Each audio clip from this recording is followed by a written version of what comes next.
আজকে আমরা আড্ডায় আছি দুজন বিশিষ্ট মানুষকে নিয়ে, যাদের গল্প আমরা শুনবো। আমি আস্তে আস্তে আপনাদের সবাইকে তাদের সাথে পরিচয় করিয়ে দিব। আমি স্ক্রিনে আনছি মঞ্জুর আহমেদ আরিফ ভাইকে। উনি একজন organizer, cyclist. Hello everyone. Hello Nadi. আমার ভয়েস কি আসছে?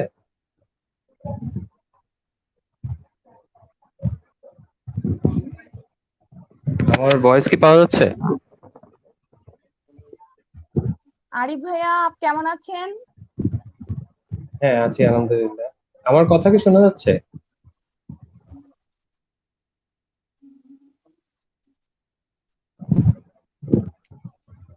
নদী, কি আমার কথা শুনতে পাচ্ছ?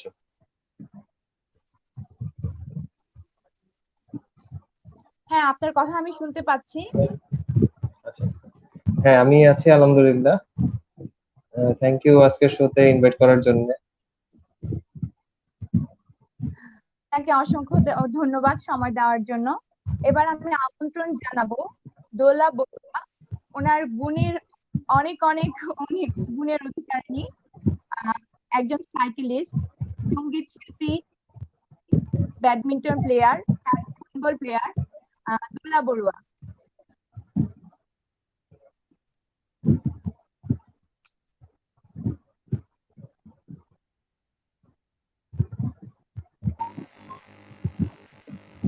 দোলা আপু, আপনি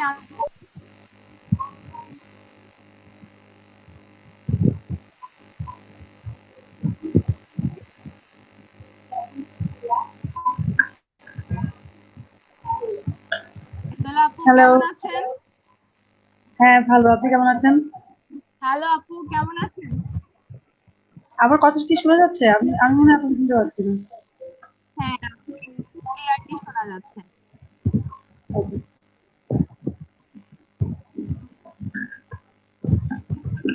আপনাদের দুজনকে ঈদের অনেক অনেক শুভেচ্ছা। ঈদ কেমন কাটলো বলেন? ঈদ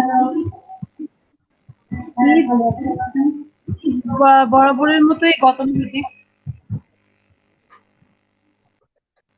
হ্যালো। দোলার ওখান থেকে নয়েজ আসছে। আচ্ছা আচ্ছা,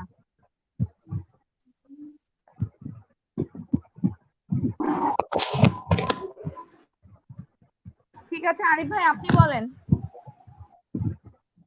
না, ক্লিয়ার। হ্যালো। হ্যাঁ, হ্যাঁ, ক্লিয়ার দোলা শুনতে ক্লিয়ার। পাচ্ছি। হ্যাঁ, আমি তো কিছু শুনতে পাচ্ছি না। হ্যালো। একটু ভয়েস টেস্ট আগে করে নিলে ভালো হতো আমাদের। সমস্যা নাই, আপনি বলতে থাকেন। ঈদে কি করলেন এবার? ঈদ এবার করলাম আমরা দাদা বাড়িতে। প্রাইভেট একটা গাড়ি নিয়ে গিয়েছিলাম আমরা বাড়িতে। ঈদ শেষ করে আবার 2 দিন পরেই চলে আসলাম। যদিও এরকম রিস্ক হয়ে যায়, তবু আমাদের পরিচিত গাড়ি থাকায় ওনারা প্রাইভেটলি কোনো ইয়ে করে নাই আর কি, মানে পাবলিক কোনো টিপ দেয় নাই এই কয়েকদিনের মধ্যে। এরকম খোঁজখবর নিয়ে তারপরে গাড়ি নিয়ে গেছি। বাড়িতে মসজিদেই নামাজ হলো। আহ, ফুলৌরাতে আমাদের হচ্ছে দাদা বাড়ি, এখানে প্রথমবারের মতো মসজিদে ঈদের নামাজ হয়েছে। Different experience. ঠিক আছে, সবার সাথে ঈদ করতে পারছি, এটাই ভালো।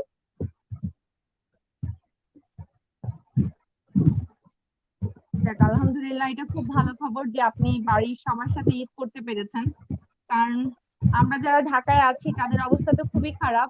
আমরা একদম লকডাউন অবস্থায় এখনো আছি। আল্লাহ করে আমাদের এই বিপদ থেকে সবাইকে মুক্তি দিন, ইনশাল্লাহ, যাতে খুব তাড়াতাড়ি আমরা আবার সুস্থ জীবনে ফিরে আসি। ভাইয়া, আজকে যেহেতু আমাদের ফিটনেস আড্ডা, আমরা অবশ্যই ফিটনেস নিয়ে অনেক কথা বলবো। সাথে আমি দর্শকদের উদ্দেশ্যে বলছি, আজকে ওনারা দুজন দুই স্ক্রিন থেকে এসেছেন, বাট ওনারা কিন্তু একই ঘরের বাসিন্দা। ওনারা হচ্ছে দুজন husband wife, Dola Barua and মঞ্জুর আহমেদ আরিফ। আমরা ওনাদের আজকে জীবনের অনেক গল্প শুনবো, ফিটনেস এর গল্প শুনবো, কিভাবে ওনাদের পরিচয় হয়েছে সব শুনবো। দোলা আপু কি আছেন লাইনে?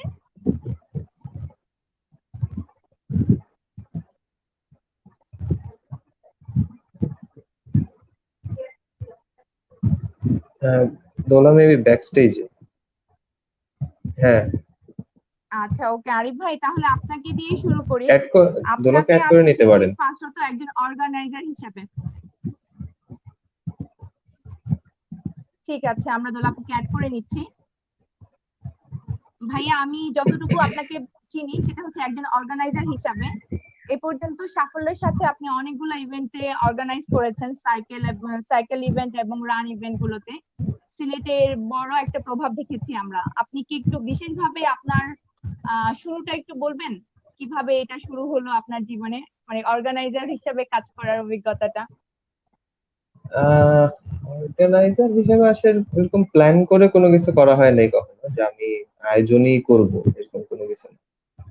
দায়িত্ব উপরে পড়ছে, কাজ করে গেছি এরকমই। শুরুটা আসলে এই ধরনের অর্গানাইজিং এর এক্সপিরিয়েন্স যদি বলি তাইলে এটা আমাদের আহ, অনেক আগের থেকেই বলা যায়। আমি ফার্স্টে ক্রিকেট খেলতাম। আমাদের একটা ক্লাব ছিল, বাংলাদেশ ড্যাফোডিল জেনারেশন। এটা ছিল শ্রীমঙ্গলে। তো শ্রীমঙ্গলে আমরা ক্রিকেট খেলতাম, প্রফেশনালি বলা যায়। আমি আন্ডার 17 মৌলভীবাজার জেলার হয়ে খেলেছি।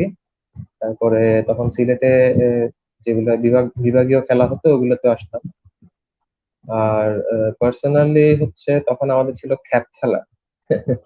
খ্যাপ খেলতাম অনেক, মোটামুটি প্রতিদিনই ম্যাচ থাকতো আমাদের খ্যাপের। আহ, তো ওই সময়গুলোতে হচ্ছে বিভিন্ন টুর্নামেন্টের একটা ডিমান্ড থাকতো শ্রীমঙ্গলে, যে ক্রিকেট টুর্নামেন্ট মেইনলি। তো আমরা যেহেতু খেলাধুলার সাথেই ছিলাম, আমাদের ওই টুর্নামেন্ট গুলো আমরা অ্যারেঞ্জ করতাম শ্রীমঙ্গলে। সেই থেকেই বলতে গেলে অর্গানাইজিং এর শুরু। আর পরে সিলেটে আসছি হচ্ছে আমি 2007-এর শেষের দিকে। এইচএসসি শেষ করার পরে সিলেটে আসলাম। সিলেটে আসার পরে এখানে তো ইউনিভার্সিটি ছিল, ইউনিভার্সিটি শেষে সাইকেল নেওয়ার পরে তখন আমরা কয়েকজন ছিলাম যারা বিডি সাইক্লিস্টের আমরা ইভেন্টটা দেখেছি, বিজয় রাইড যেটা হতো। তো তখন সিলেটে সাইক্লিস্ট খুবই কম ছিল। আমরা সর্বসাকুল্যে বিজয় রাইডে, আমাদের প্রথম যেটা বিজয় রাইড ছিল ওইটাতে ছিল 135 জন মেম্বার। ছোট মানুষ কম, এই জন্য আমরা পুরো আসলে মেম্বার গুনেছিলাম কতজন হয়েছে। তো ওই ইয়ে থেকেই শুরু, যে সাইক্লিং ইভেন্ট গুলো করা। তারপর থেকে তো স্বাধীনতা রাইড হলো, এর পরের বছর বিজয় রাইড। ইভেন 2019-এর ডিসেম্বর পর্যন্ত আমরা করতে পেরেছি। মার্চে তো আর করা হলো না করোনা পরিস্থিতির কারণে। এই হচ্ছে সাইক্লিং এর হিস্ট্রি আর কি।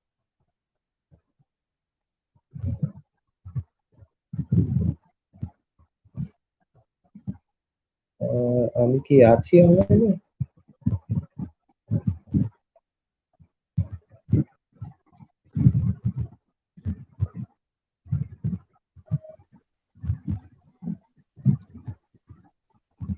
মঞ্জুর ভাই, সিলেট হ্যাঁ, মিনি নেটওয়ার্ক। সম্পর্কে একটু বলেন। আমার খুব মানে খুব খুব পছন্দের একটা ইভেন্ট সিলেট মিনি ম্যারাথন। অনেক মজা করেছি গিয়ে, অনেক ভালো লেগেছিল, অ্যারেঞ্জমেন্ট খুবই ভালো ছিল, মানে খুবই প্রশংসনীয় ইভেন্ট ছিল। সিলেটে এত বড় একটা ইভেন্ট হয়েছে, ইনশাআল্লাহ হয়তো বা আরো বড় আকারে পরবর্তীতে আমরা পাবো। আমি এটা সম্পর্কে একটু জানতে চাই আপনার কাছে যে কিভাবে, আমি যতটুকু জানি খুব অল্প টাকার মধ্যে আপনারা খুব মানে অনেক ভালো একটা অ্যারেঞ্জমেন্ট করেছেন। এই যে সবার যে সহযোগিতা পেয়েছেন, এটা একটু বলবেন প্লিজ। আসলে সিলেট মিনি ম্যারাথন বলার আগে বলতে হবে আমাদের গ্রেটার সিলেট চ্যালেঞ্জ নিয়ে। যেখানে বলতে গেলে আমাদের সিলেটের এই রানিং এর সূত্রপাত বলা যায় আমাদের প্রথম দিক থেকে। আমি এটা টি শার্ট পরে আছি এখন। আমাদের প্রথম যেটা ইভেন্ট ছিল গ্রেটার সিলেট চ্যালেঞ্জ, এটার টি শার্ট দেখতে স্টার্টিংটা পাই আমি না। একটু এটা হচ্ছে আমাদের প্রথম ইভেন্টের ডুয়াথলন ইভেন্ট ছিল।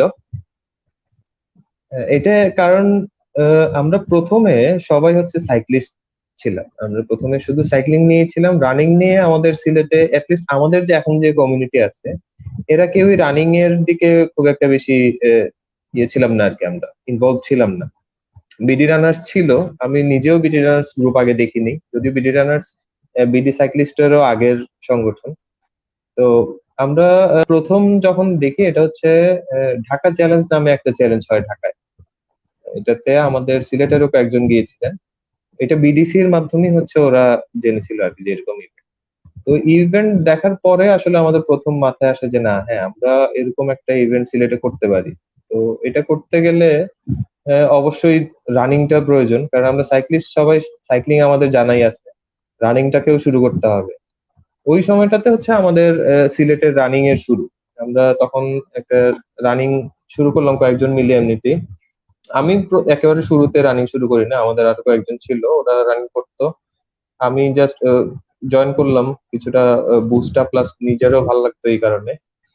তো রানিংটা শুরু হয়, এরপর থেকে এর কিছুদিন পরে 1 থেকে 1.5 মাস পরে হচ্ছে আমাদের সিলেট রানার্স কমিউনিটির সূত্রপাত হয় এখান থেকে।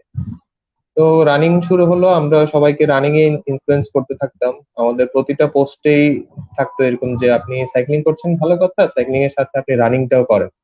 আসলে মেইন মোটিভটা ছিল যে আমাদের মাথায় একটা প্ল্যান আসছে, আমরা এরকম একটা ইভেন্ট করব সামনে। তারপরে ঢাকা চ্যালেঞ্জ কোনো একটা কারণে ওই বছর ক্যান্সেল হয়ে গেল। নির্বাচন ছিল, মোস্ট প্রবাবলি নির্বাচনের কারণে ঢাকা চ্যালেঞ্জটা ক্যান্সেল হয়ে যায়।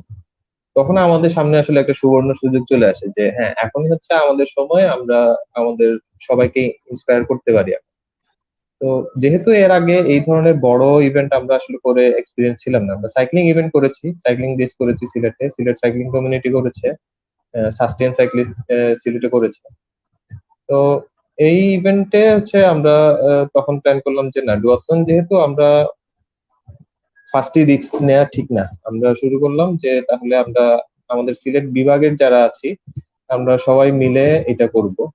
সেই সুবাদে শমশেরনগরে একটা ক্যাম্পিং ছিল, এটা সবাই সিলেটের সব বিভাগের সবাই মিলে আমরা ক্যাম্পিং করছিলাম। ওইখান থেকে প্ল্যান করা হয় যে গ্রেটার সিলেট সাইক্লিং নামে একটা প্ল্যাটফর্ম করব আমরা, যে প্ল্যাটফর্মে সিলেট বিভাগের সবাই এখানে তাদের যে কোনো ধরনের হেল্প বা সবকিছু আমরা মানে প্রমোশনের কাজগুলো করবো। তো সেপ্টেম্বরের দিকে প্ল্যান হয় যে হ্যাঁ, আমরা তাহলে 2018 নভেম্বরের শেষে আমরা তাহলে ডুয়াথলনটা করি। তো এইভাবেই প্ল্যান করে আমাদের ইভেন্টটা করা। সিলেটের প্রথম, এটা অনেক ইমোশনের ইভেন্ট একটা আমাদের। আপনি নদী হয়তো চিনবেন, মনসুর, যে এবার ঢাকা হাফ ম্যারাথনে 7.5 হচ্ছে সেকেন্ড হয়েছে, তার ওই ইভেন্ট দিয়ে হচ্ছে শুরু, ক্যারিয়ারটা শুরু।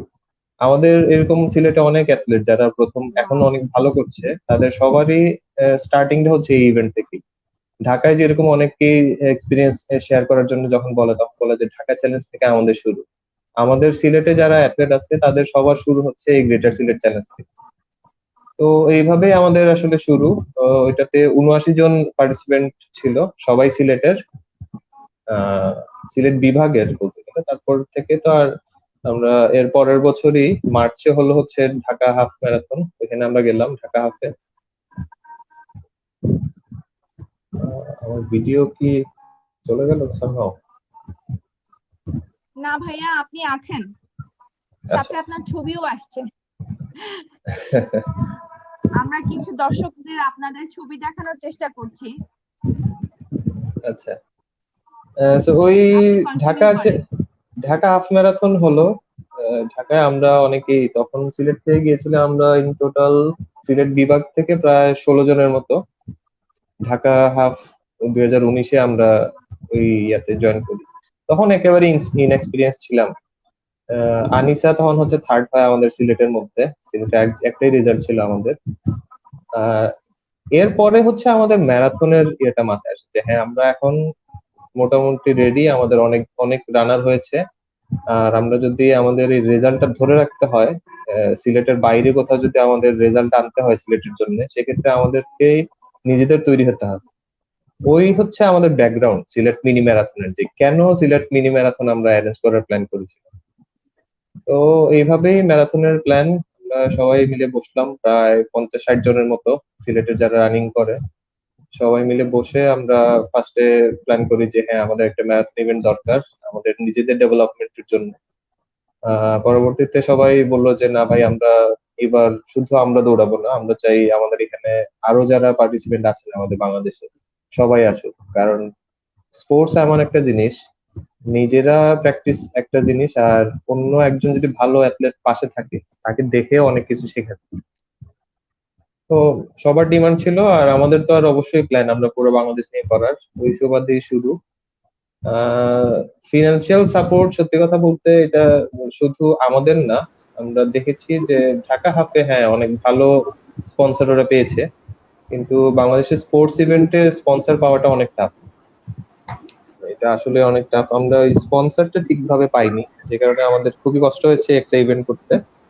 কিন্তু আমাদের ডেডিকেশনের কোনো কমতি ছিল না। আমাদের পার্টিসিপেন্ট ছিল প্রায় 400, আর আমাদের ভলান্টিয়ার ছিল হচ্ছে 94 এর মতো। 94 জন ভলান্টিয়ার, তাদের একেবারে বলতে গেলে এটা একেবারে নিজের event, heart and soul try করছে যাতে সবাইকে খুশি করা যায়। তো সবাইকে বলে দিয়েছিলাম ভাই আমাদের টাকা নাই, তো ভালোবাসা দিয়ে ইভেন্টটা করতে হবে। তার রিফ্লেকশন সবাই পেয়েছে, পার্টিসিপেন্ট যারা।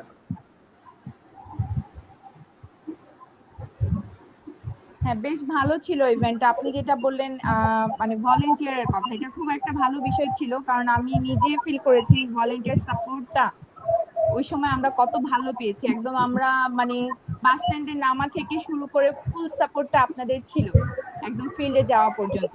অসম্ভব ভালো ছিল, অসম্ভব ভালো ছিল আসলে ইভেন্টটা।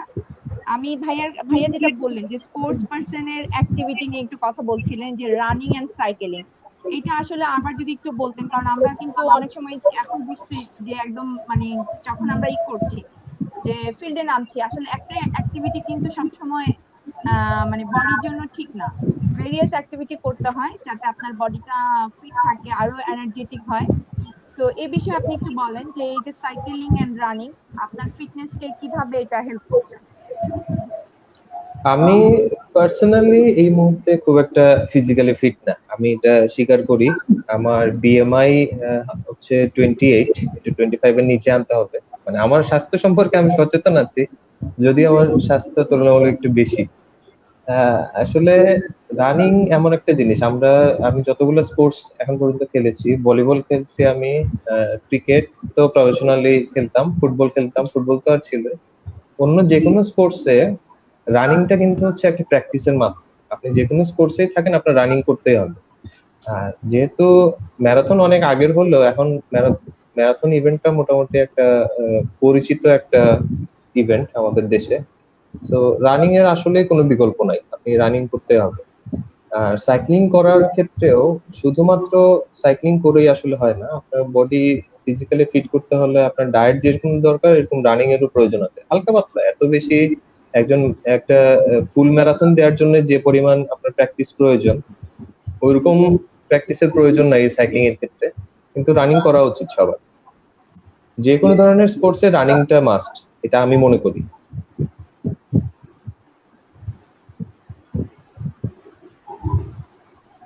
হ্যাঁ, অবশ্যই রানিং এবং বডি ফিটনেস এর জন্য আপনার ফ্রি হ্যান্ড এক্সারসাইজ এগুলোর উপর আসলে কোনো মানে এটা বলে শেষ করা যাবে না এর উপকারিতা কি ধরনের। আহ তবে আপনি ফুড নিয়ে একটু কিছু বলতে চান ভাইয়া? আপনাকে তো বেশ দেখি খুব রান্না বান্না নিয়ে আজকাল খুব বিজি থাকেন। কি ধরনের ফুডটা আপনি একটু মেনটেন করেন? আমি রান্নার আর ফুড কোশ্চেন নিয়ে করবো না অবশ্য আপনার।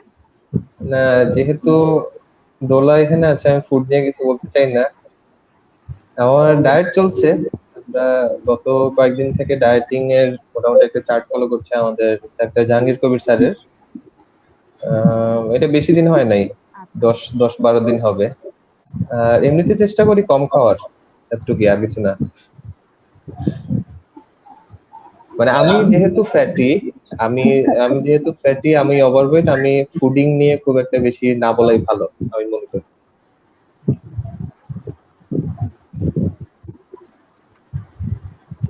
ঠিক আছে, তাহলে এবার আমরা দোলাপুর কাছে আসি।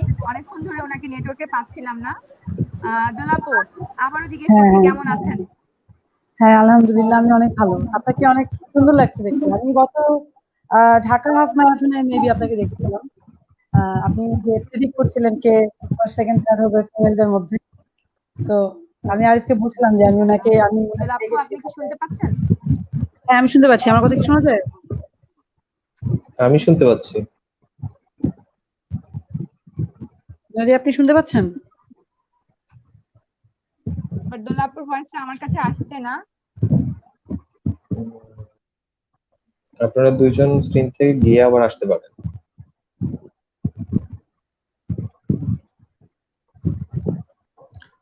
এখন কি শুনতে পাচ্ছেন?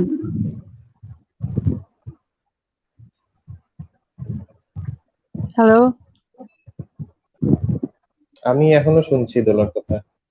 হ্যাঁ দোলাপু, হ্যাঁ এখন মোটামুটি একটু ক্লিয়ার। দোলাপুর কাছে আমার প্রথম যে কোয়েশ্চেনটা, আসলে কোয়েশ্চেন বলবো না, এটা আমার একটা খুবই জানার একটা বিষয়, একটা মানুষের এতগুলা গুণ। উনি একজন খুব ভালো সাইকেলিস্ট, খুব ভালো সঙ্গীত শিল্পী, খুব ভালো ব্যাডমিন্টন প্লেয়ার, খুব ভালো হ্যান্ডবল প্লেয়ার, এত গুণের অধিকারিণী। আপনার শুরুটা কেমন ছিল আপু, কিভাবে স্টার্ট করেছেন? শুরুটা বলতে ছোটবেলায় তো অনেকগুলো গেমস এর সাথে ইনভলভ ছিলাম স্কুল থেকে। আর বাপি মানে আমার বাবা হচ্ছেন উনি ন্যাশনাল সকার প্লেয়ার ছিল, ফুটবল খেলতেন উনি। তো সেই হিসেবে হচ্ছে খেলাধুলা ছোটবেলা থেকে দেখেছি ন্যাশনাল প্লেয়াররা কিভাবে প্র্যাকটিস করে, কিভাবে স্টেডিয়ামে যায়, খাওয়ার প্র্যাকটিস করার পরে কি খায়, প্র্যাকটিস করার আগে কি খায়। সো ফিটনেসটা আসলে ছোটবেলা থেকে ছিল, খেলাধুলায় ইনভলভ ছিলাম, স্কুলের বিভিন্ন ইভেন্টস গুলোতে আমি পার্টিসিপেট করতাম। আর হ্যান্ডবলে কানেক্ট হওয়ার প্রথম রিজনটাই হচ্ছে আমরা সিলেট মুভ করি 2003-এ। তখন সিলেটের মেয়েরা বাইরের ডিস্ট্রিক্টে গিয়ে খেলবে এই জিনিসটা খুবই রেয়ার ছিল। সো ওই সময় হচ্ছে কিরণ স্যার যিনি ন্যাশনাল হ্যান্ডবল টিমের গোলকিপার ছিলেন, তো উনি ফিমেল হ্যান্ডবল প্লেয়ারদেরকে নিয়ে একটা ট্রেনিং সেশনের আয়োজন করেন। ওই ট্রেনিং সেশনে উনি পুরো বাংলাদেশ থেকে প্রায় 5 জন করে ফ্রম ইচ ডিস্ট্রিক্ট উনি কিছু মেয়েদেরকে নিতে চেয়েছিলেন। তখন আসলে সিলেট থেকে কোনো মেয়েকে পাঠানোর জন্য কোনো স্কুলে এগ্রি করে না। তো যখন আমাদের স্কুলে নোটিশটা আসে আমাদেরকে জানানো হয়, যেহেতু আমি স্কাউটসও করতাম, তো আমাদেরকে যখন জানানো হয় আমার ফ্যামিলি থেকে রাজি হয় আমাকে পাঠানোর জন্য। তারপর আমি সামহাও আরো 4-5 জনকে ম্যানেজ করে আমরা ঢাকায় ট্রেনিং এ যাই। তো সেই সুবাদে আসলে আমার হ্যান্ডবলে ইনভলভ হওয়া। যেহেতু ঢাকা ওমেন কমপ্লেক্সে আমরা ট্রেনিং করি সেই সুবাদে কামরুন নাহার ডানা উনি কিন্তু ন্যাশনাল চ্যাম্পিয়ন ছিলেন ব্যাডমিন্টনের। তো উনার সাথে আমার খুব একটা ভালো লিঙ্ক আপ ছিল, ভালো যোগাযোগ ছিল। সো এবং উনার থ্রুতে আমি অনেক ধরনের খেলা দেখেছি সামনাসামনি, ন্যাশনাল বলেন ইন্টারন্যাশনাল বলেন। আহ সো ওইভাবে আসলে আমার হ্যান্ডবলে ইনভলভ হওয়া। এরপর আমি সিলেট বিভাগে এসে সিলেট বিভাগের স্টুডেন্টদেরকে ট্রেন আপ করি। ওদের সাথে 2006-এ সিলেটে একটা টুর্নামেন্ট হয়, সেখানে আমি পার্টিসিপেট করি। দেন আমি আমার এইচএসসি ঢাকা থেকে, যেহেতু ঢাকায় চলে যাওয়ার সুবাদে আমি ঢাকা জেলার হ্যান্ডবল টিমের সাথেও আমি ইনভলভ হয়ে যাই। বাট হ্যান্ডবল চলাকালীন সময়েই আমি ব্যাডমিন্টনটাকে খুব বেশি পছন্দ করতে শুরু করি, কারণ এটা একটা সলো গেম ছিল, স্টাইলিশ গেম আমার কাছে মনে হয়। এবং আমি ঢাকার উডেন ফ্লোরে আমি অনেকবার গিয়েছি। আর যেহেতু ডানা আপাও ব্যাডমিন্টন খেলতেন, সো উনার লাইফস্টাইলটাকে ফলো করতাম, সেইভাবে আসলে আমার ব্যাডমিন্টনে আসে।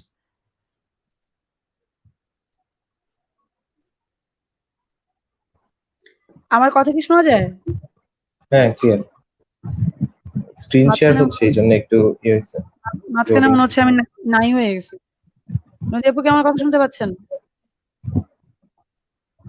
নদী আপু,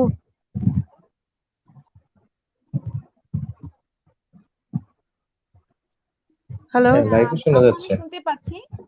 স্ক্রিনে হ্যাঁ, স্ক্রিনে আপনার ফটোস গুলো আসছে, তো আপনি আপনি বলেন। স্ক্রিনে যে ছবিটা এখন দেখছেন এটা 2016-এর। আমি প্রায় ডুও চ্যাম্পিয়ন হই, ফিমেল সিঙ্গেলসে এবং ফিমেল ডাবলসে। ওই চ্যাম্পিয়নশিপের ছবি এটা। এটা স্পোর্টস ট্রাস্ট অ্যারেঞ্জ করে শাহজালাল ইউনিভার্সিটি থেকে এটা করা হয়।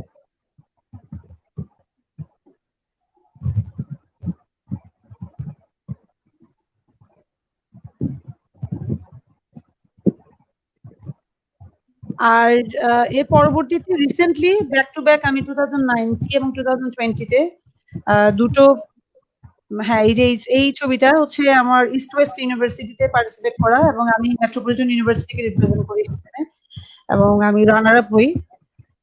এটা 2020 ফেব্রুয়ারিতে। লাস্ট ইয়ারও সেম আমি রানার আপ হয়েছিলাম। তখন আমি রিপ্রেজেন্ট করেছিলাম আর্মি ইনস্টিটিউট অফ বিজনেস অ্যাডমিনিস্ট্রেশনকে, আইবাকে। আর এখন যে ছবিটা এটা হচ্ছে ব্যান্ড কমিউনিটির একটি ছবি, যে ব্যান্ডের আমি মেম্বার ছিলাম, এবং ওই ব্যান্ডের সাথে এখনো আমি কানেক্টেড। বিভিন্ন প্রোগ্রাম হলে আমি হোস্টিং এর দায়িত্ব পালন করি। আর এটা হচ্ছে সেই পুরস্কার বিতরণীর পরে যে সেলিব্রেশনটা তখন। আর এটা আমাদের গত বছর বিজয় দিবস রাইডের একটি ছবি, ঠিক সুরমা নদীর পাড়ে।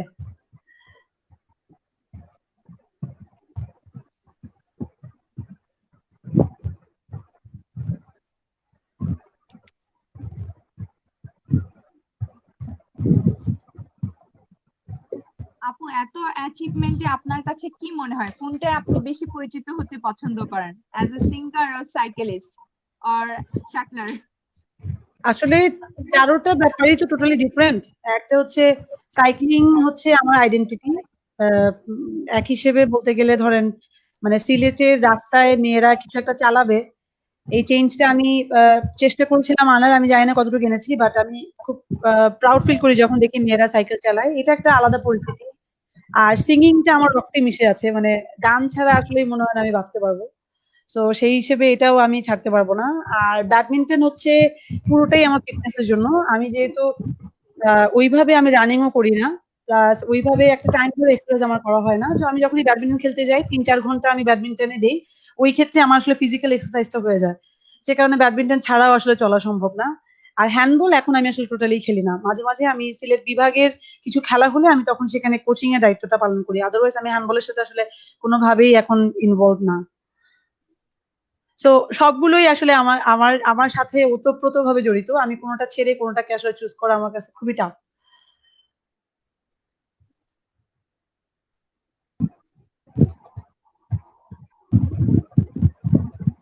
খুবই ভালো লাগলো আসলে এতগুলো গুণ আপনার, কোনটা রেখে আমি কোনটা নিয়ে বলবো এটাই আমি কনফিউজড হয়ে যাচ্ছি। তারপরে আমি একটু বলতে চাই, এই যে এতগুলো ইভেন্টে একসাথে কাজ করা এবং আল্লাহর রহমতে আপনি সবগুলোতে মোটামুটি ভালো পজিশনে এবং আপনি ডুয়াথলনেও চ্যাম্পিয়ন হয়েছেন। তো মানে সবকিছু যে করছেন, আপনার ফ্যামিলি থেকে আপনি কি ধরনের সাপোর্ট পেয়েছেন? ফ্যামিলি সাপোর্ট তো অনেক বেশি বলতে গেলে। এখনো আমার, আমি যদি কোনো একটা পুরস্কার পাই আমার মা ১ম এই বলে যে সেটা আমার। মানে উনি ১ম থেকেই সেটা বলে রাখেন। ইভেন আপনি আমার আমার ব্যাকগ্রাউন্ডে যদি দেখেন এখানে অলমোস্ট 60% ট্রফি আমার চিটগাং নিয়ে যেতে হয়েছে এবং উনি উনি সেগুলো রাখবেন। সো এটা শুনেই বোঝা যায় যে আসলে একটা ফ্যামিলি কতটুকু সাপোর্ট করে। আর আরিফ যেহেতু এগুলো কাজে ইনভলভ, সো সে সবসময় সাপোর্ট করে। সো এই মানে এইগুলো ব্যাপারে আমি কখনোই না শুনিনি কারো কাছে। বিশেষ করে আমার আমার ফ্যামিলির দিক থেকে আমি কখনো না শুনিনি। আর আমার শ্বশুরবাড়ির মানুষ কেউ আসলে সিলেটে থাকে না। ওরা সবাই গ্রামে থাকে। সো ওরা বিভিন্ন সময় অ্যাচিভমেন্ট গুলো দেখে। ওরা খুবই খুশি হয় এগুলো দেখলে। সো অবশ্যই আমার সাপোর্ট আছে বলে আসলে আমি করতে পারছি। সাপোর্ট না থাকলে আসলে একটা মেয়ে হয়ে এতগুলো কাজে ইনভলভ হওয়া কখনোই পসিবল ছিল না। আচ্ছা, আমরা আমাদের ফার্স্ট কমেন্ট পেয়ে গেছি, নাজিম শাহেদ। আরিফ ভাই, আমি আপনার রান্নার ফ্যান। আরিফ ভাই তো রান্না বিষয়ে কোনো কথাই বলতে চাচ্ছেন না। এ বিষয়ে আসলে আমি দোলা আপুর কাছেই জিজ্ঞেস করি, আরিফ ভাই কি ধরনের রান্না করে এবং আসলেই কি আপনাকে বাসায় উনি হেল্প করেন? অ্যাজ এ হাজবেন্ড ওনার ভূমিকা কিরকম থাকে? এজ এ হাজবেন্ড ওনার ভূমিকা হচ্ছে উনি শুধু ঘুমান আর মোবাইল টিপান। টাইম টু টাইম নামাজ পড়েন, আর কোনো কাজ নেই। শাওয়ার নেওয়াটা নিজে নেন। আর রান্নার রেসিপি আমি দেই, কিন্তু সে আসলে ভিডিওটাকে এমন ভাবে তৈরি করে যে বোঝা যায় যে সে আসলে বাসায় সব কাজ করে। সত্যি কথা বলতে গেলে সে বাসায় কোনো কাজ করে না।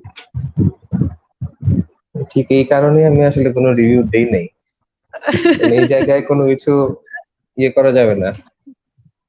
আমরা আরেকটা কমেন্ট পেয়েছি, আকরাম হোসাইন। আকরাম হোসাইন লিখেছেন, two of my favourite person. তার মানে কি আমি ফেভারিট না আকরাম ভাই? যাক, অসংখ্য ধন্যবাদ আপনাকে লাইভে থাকার জন্য। লাইভ দেখতে থাকুন। আমি আবার চলে যাচ্ছি একটু আরিফ ভাইয়ের কাছে। আরিফ ভাই, হ্যাঁ, আমি আপনার লাস্ট কিছু ফটোজে দেখেছিলাম, সম্ভবত আপনি জয়পুরে একটা ম্যারাথন অ্যাটেন্ড করেছেন সিলেটের একটা বিশাল বড় টিম নিয়ে। আপনি কি এটা সম্পর্কে একটু বলবেন যে এই পুরো অ্যারেঞ্জমেন্টটা কেমন ছিল আপনাদের, পুরো জার্নিটা? কারণ অনেকে উপকৃত হবে, দেশের বাইরে টুর্নামেন্ট গুলো যেতে চায়, সেই ইভেন্ট গুলো যাওয়ার প্রসিডিউর এবং আপনাদের ফুল মানে জার্নিটা কেমন ছিল? আচ্ছা। আমার হচ্ছে যাওয়ার উদ্দেশ্যটা আমি বলি, দেশের বাইরে ইভেন্টে যাব এরকম মানে এত ভালো অ্যাথলেট আমি এখনো হইনি, আমি এখনো স্টার্টিং লেভেলেই আছি। আহ, আমার যাওয়ার উদ্দেশ্যটা আসলে ইন্টারন্যাশনাল ইভেন্ট গুলো আসলে কেমন হয় ওই জিনিসটা দেখার হচ্ছে মেইন উদ্দেশ্যটা ছিল। যেহেতু আমি অর্গানাইজিং এর কাজে আছি, একটা ম্যারাথন অলরেডি আমরা করেছি সিলেটে, মিনি ম্যারাথন। যদিও এটা আমরা করেছি হচ্ছে বাংলাদেশে আমরা যা দেখেছি প্লাস গুগল ইউটিউবে যতটুকু পাওয়া যায় ওইটার মাধ্যমে। তো আমার উদ্দেশ্য ছিল যে দেশের বাইরের ইভেন্ট গুলা কিরকম হচ্ছে ওইগুলা দেখে আসি, দেখে যদি ওইরকম কোনো কিছু আমাদের দেশে ইমপ্লিমেন্ট করা যায়, যে ল্যাকিংস গুলো থাকবে ওগুলো যাতে আমরা ওভারকাম করতে পারি। আমার পার্সোনাল উদ্দেশ্য ছিল এটা। পাশাপাশি আমি যেহেতু সিলেট রানার্স কমিউনিটির অ্যাডমিন হিসাবে আছি, তো আমাদের একটা টিম যাচ্ছে, এটাও একটা রেসপন্সিবিলিটি ছিল যে আমাদের টিমের সবার সাথে আমি যাই। আমাদের এটা একসাথে টিম গেম হবে, ভালো লাগবে সবার। তো এই উদ্দেশ্যেই আসলে যাওয়া আমাদের। আমরা গিয়েছি সিলেট থেকে হচ্ছে ডাউকি বর্ডার দিয়ে আমরা বর্ডার ক্রস করি। তারপরে সেখান থেকে গাড়িতে যাই হচ্ছে উম, শিলং, শিলং থেকে গুয়াহাটি, গুয়াহাটি থেকে আমরা ট্রেনে উঠি। ট্রেনে 41 ঘন্টার জার্নি ছিল। তারপরে জয়পুর শহর পৌঁছাই। জয়পুর ম্যারাথন ওরা ডিমান্ড করা হচ্ছে ইন্ডিয়ার বিগেস্ট ম্যারাথন। ওরা বলেছে যে 1 লাখের উপরে হবে পার্টিসিপেন্ট, তবে আমার মনে হয় 60 থেকে 70 হাজারের মতো হওয়ার কথা। আমি যতটুকু আমার নিজের চোখের আন্দাজে যতটুকু দেখেছি আর কি। অ্যারেঞ্জমেন্ট খুবই ভালো ছিল। ওদের এখানে যেটা আমি দেখি, এর আগে বাংলাদেশে আমি এটা পাইনি, এটা হচ্ছে রানিং শেষ হওয়ার পরে ওরা হচ্ছে ফিজিও ইয়েটা দেয়। কি বলবো ওইটাকে, মানে মাসেল রিল্যাক্সেশনের জন্য একটা বিশাল আকারে প্রায় 60 থেকে 70 জনের মতো অ্যারেঞ্জমেন্ট ছিল এখানে। সবাই শুয়ে আছে, সবার প্রতিটা বেডের এগেনস্টে একজন একজন ফিজিও ছিল। ওরা থেরাপিটা আমাদের যে পায়ের মাসল গুলো রিল্যাক্সেশনের জন্য যে কাজগুলা করে দেয়, এটা করার কারণে আমি 21 কিলোমিটার দিয়েছিলাম। নর্মালি আমি আমি বারবার বলছি আমি ফিজিক্যালি খুব একটা ফিট না। 21 কিলোর পরে অবশ্যই আমার পায়ে প্রবলেম হওয়ার কথা, কিন্তু ওই ফিজিওর পরে আমার পায়ে কোনো ধরনের সমস্যা হয় নাই। আমরা জয়পুরে বিভিন্ন জায়গায় ঘুরেছি, কোনো সমস্যাই হয়নি। তো এটা আমি দেশে এসে ফুয়াদ ভাই তারপরে অনেকে বলছি ভাই এবারেরটাতে অবশ্যই রাখতে হবে, কারণ আমরা দেশের বাইরে যতগুলাতেই দেখতাম, টাটা কলকাতাতেও এটা ছিল, কিন্তু আমাদের দেশে ছিল না। তো অনেকেরই ডিমান্ড ছিল এবার যে ঢাকা হাফে এই জিনিসটা যাতে এবার থাকে। সো আমরা সিলেটের ইয়েতেও রাখার চেষ্টা করেছিলাম, মোটামুটি যতটুকু আমরা পেরেছি। আর হচ্ছে এক্সপিরিয়েন্স খুবই ভালো। ওদের ওয়েদারটা, জয়পুরের ওয়েদারটা খুবই ভালো। ওখানকার ওয়েদারের কারণেই আসলে আহ, ওরা বলে, ওরা যেটা ক্লেম করে এটা হচ্ছে ফাস্টেস্ট ম্যারাথন অফ ইন্ডিয়া, মানে এখানে সবচেয়ে টাইম এটা কভার করে। আহ, যেটা শিখেছি এটা হচ্ছে যে 1 লাখের মতো মানুষ কিভাবে অ্যারেঞ্জ করতে হয়, এটা আসলে অনেক বড় বিষয়। আমাদের দেশে 2,000 মানুষ, এটা তো ঢাকা হাতির ঝিল হওয়ার কারণে, হাতির ঝিলে আপনারা সবাই জানেন যে হাতির ঝিল হচ্ছে প্রাইভেটলি অকুপাইড করা যায়। আপনি যদি এটা টাকা দিয়ে করেন তাহলে এই রোডটা ব্লক করে দিবে। কিন্তু আমরা যেটা সবচেয়ে বেশি ফেস করি এটা হচ্ছে ঢাকার হাতির ঝিলের বাইরে যদি আপনি কোথাও ইভেন্ট অর্গানাইজ করতে চান, যেমন সিলেট হোক বা চিটাগং হোক, যে কোনো জায়গাতেই রোড ব্লকটা হচ্ছে আমাদের মেইন প্রবলেম। তো ওরা এত বড় একটা ইভেন্ট করতে পারছে হচ্ছে এই সংস্কৃতি মন্ত্রণালয় ওদের, প্লাস গভর্নমেন্ট, প্লাস ওদের স্পন্সরও অনেক ছিল, এই সাপোর্ট গুলার কারণে। আমরা দেশে এটা কবে পাবো জানি না, কিন্তু আমরা আসলে ওই কাজে ওই দিকেই আগাচ্ছি। আমরা আস্তে আস্তে ছোটখাটো ভাবে আমরা সিলেটে যেটা করছি, ঢাকা হাফ ম্যারাথনকে আমরা সবসময় সাপোর্ট করি, সিলেটের আছে, আমরা ওইদিকে আগাচ্ছি যাতে দেশে এই ধরনের একটা পরিবেশ সৃষ্টি হয়। এটাই।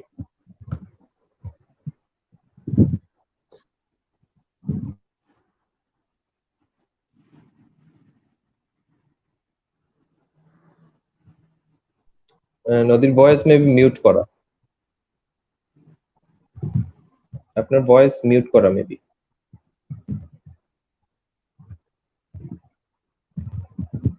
অনেক অনেক ধন্যবাদ ইন্টারন্যাশনাল ইভেন্টের অভিজ্ঞতা শেয়ার করার জন্য।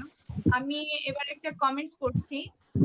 সাইফুল আলম সাইফ ভাই লিখেছেন অ্যাডভাইস ফর কোভিড-19। এই কোশ্চেনটা আমার দোলা আপুর কাছে, একটু প্লিজ আপনি একটু অ্যাডভাইস করুন আমাদের কিভাবে আপনি মানে ফিটনেস ধরে রাখছেন এবং কি কি এক্সারসাইজ আপনি করার চেষ্টা করছেন।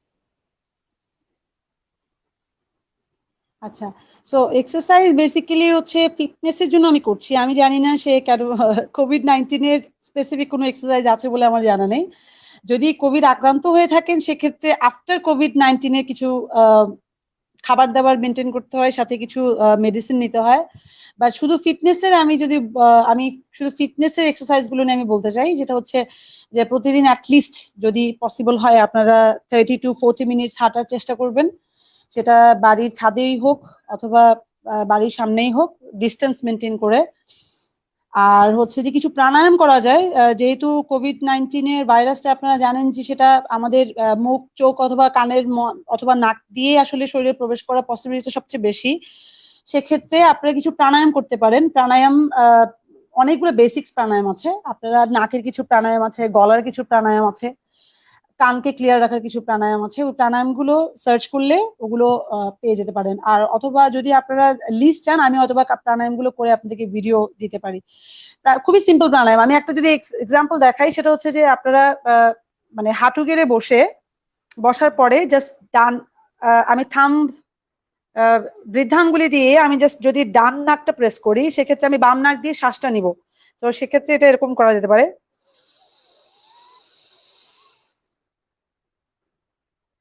সো পুরো ব্রেথটা হোল্ড করে দেন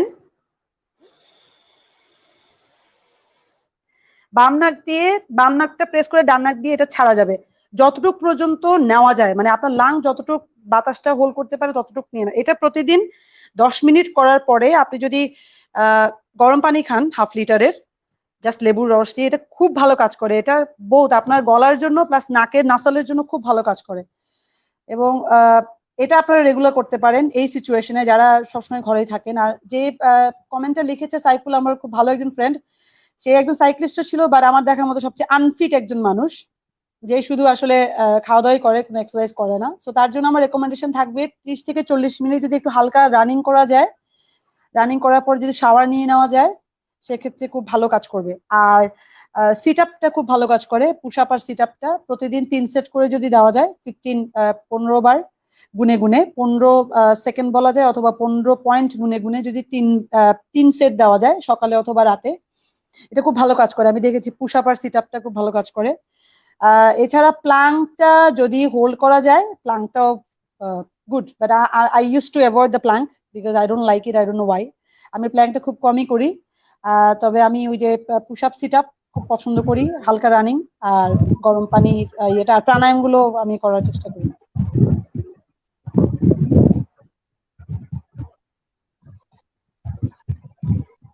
আপনি শুনতে পাচ্ছেন? সবচেয়ে ইম্পর্টেন্ট একটা কমেন্টস পেয়ে গেছি, অনেকক্ষণ ধরে আমি করব বলে ভাবছিলাম। দোলাপু একটা গান শোনান, নাজিম শাহিদ লিখেছেন, দোলাপু একটা গান শোনান। আমি অনেকক্ষণ ধরে এটা বলবো ভাবছিলাম। ফিটনেসের আড্ডায় গান?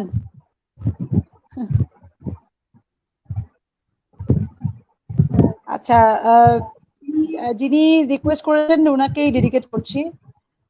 আমার খুব পছন্দের গান, এবং আপনারা আমার চ্যানেল ভিজিট করলে দেখবেন গানটি আমি করেছি অনেকবার স্টেজে। আমি করার চেষ্টা করছি লালন সাইজির একটি গান, খুব ছোট করে করছি। তুমি দিন থাকিতে দিনের সাধন কেন করলে না। আমার ভয়েসের একটা ইকো হচ্ছে, আমার মনে হয় আরিফের সাউন্ড থেকে, কারণ সে আমার এখান থেকে খুব ক্লোজলি শোনা যাচ্ছে। একটা সাউন্ডের ইকো হচ্ছে। আরিফ যদি সাউন্ডটা মিউট করে। তুমি দিন থাকিতে দিনের সাধন কেন করলে না, সময় গেলে সাধন হবে না রে দয়াল, সময় গেলে সাধন হবে না। তুমি দিন থাকিতে দিনের সাধন কেন করলে না, তুমি দিন থাকিতে দিনের সাধন কেন করলে না, সময় গেলে সাধন হবে না রে দয়াল, সময় গেলে সাধন হবে না। জানো না মন খালে বিলে থাকে না মিল জল শুকালে, জানো না মন খালে বিলে থাকে না মিল জল শুকালে, কি হবে বাধা দিলে, শুকনো না মোহনা, সময় গেলে সাধন হবে না রে দয়াল, সময় গেলে সাধন হবে না। ফিনিশড। জোস। নদী আপু, আমি তো বরাবরেরই ফ্যান, নতুন করে কি আমার ফ্যান বলা লাগে? আমার ইয়ে কি শোনা গেছে গানে, না ইকো আসছে? না, ক্লিয়ার। না না, ইকো আসেনি, একদমই খুব সুন্দর ক্লিয়ার ভয়েস এসেছে। আমরা আরেকটা কমেন্টস পেয়ে গেছি। Thank you. আরিফ ভাই এন্ড দোলা আপু, আপনাদের প্রথম পরিচয়ের গল্পটা শোনান। এটা খুবই ইম্পর্টেন্ট একটা কথা, শোনাতেই হবে। কে স্টার্ট করবেন বলেন? আর হতে পারে, আমি অনেকক্ষণ ধরে বকবক করছি। কারণ হচ্ছে আমি আমাকে যদি কোনো গল্প আচ্ছা বলতে ঠিক বলা আছে। হয়, আমি কোনো রেফারেন্স মনে রাখতে পারি না। রেফারেন্স বলতে আমার ভয়েস মেবি আরিফের মাইক্রোফোন থেকে আসছে, এই জন্য আমি ইকো শুনছি। সেটা হচ্ছে যে আমি আসলে সময় দিনক্ষণ আমি কোনোদিন মনে রাখতে পারি না। আমি শুধু জানি যে maybe we have started our relationship in 2014, 14th January, but এর আগে পিছে সময় দিনক্ষণ আমার কিছুই মনে নাই। তাকে আমি চিনি অনেক আগে থেকেই, সে আমার ইউনিভার্সিটি ব্যাচমেট, সেই হিসেবে অনেক আগে থেকেই চিনি, বাট সাইক্লিং এ আসার পরেই আমাদের রিলেশনশিপ শুরু হয়, দেন হচ্ছে আমরা উই গট ম্যারিড। সো এর আগের দিনক্ষণ আমি কিছুই বলতে পারবো না, আমার এগুলো আসলেই মনে থাকে না। আমি এখন মিউট হয়ে যাই, আরিফ বলতে পারবো। আমার জন্য একটা ভালো দিক।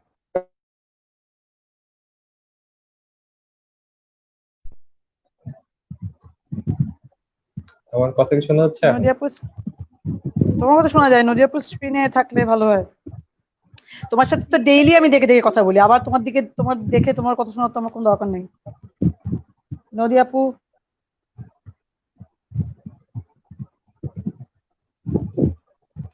অনেকদিন আশরাফ ভাইয়ের কমেন্ট দেখছি। অনেক ভাইয়ের ফিটনেস এর কাছে আসলে আমরা এখানে কি কমেন্ট দিব? হ্যাঁ, অনেক অনেক ভালো একজন অ্যাথলেট। আমরা আসলে বর্তমান ফিজিক্যাল এর জন্য, ফিটনেস এর জন্য বর্তমানে ডায়েটটাতেই আছি।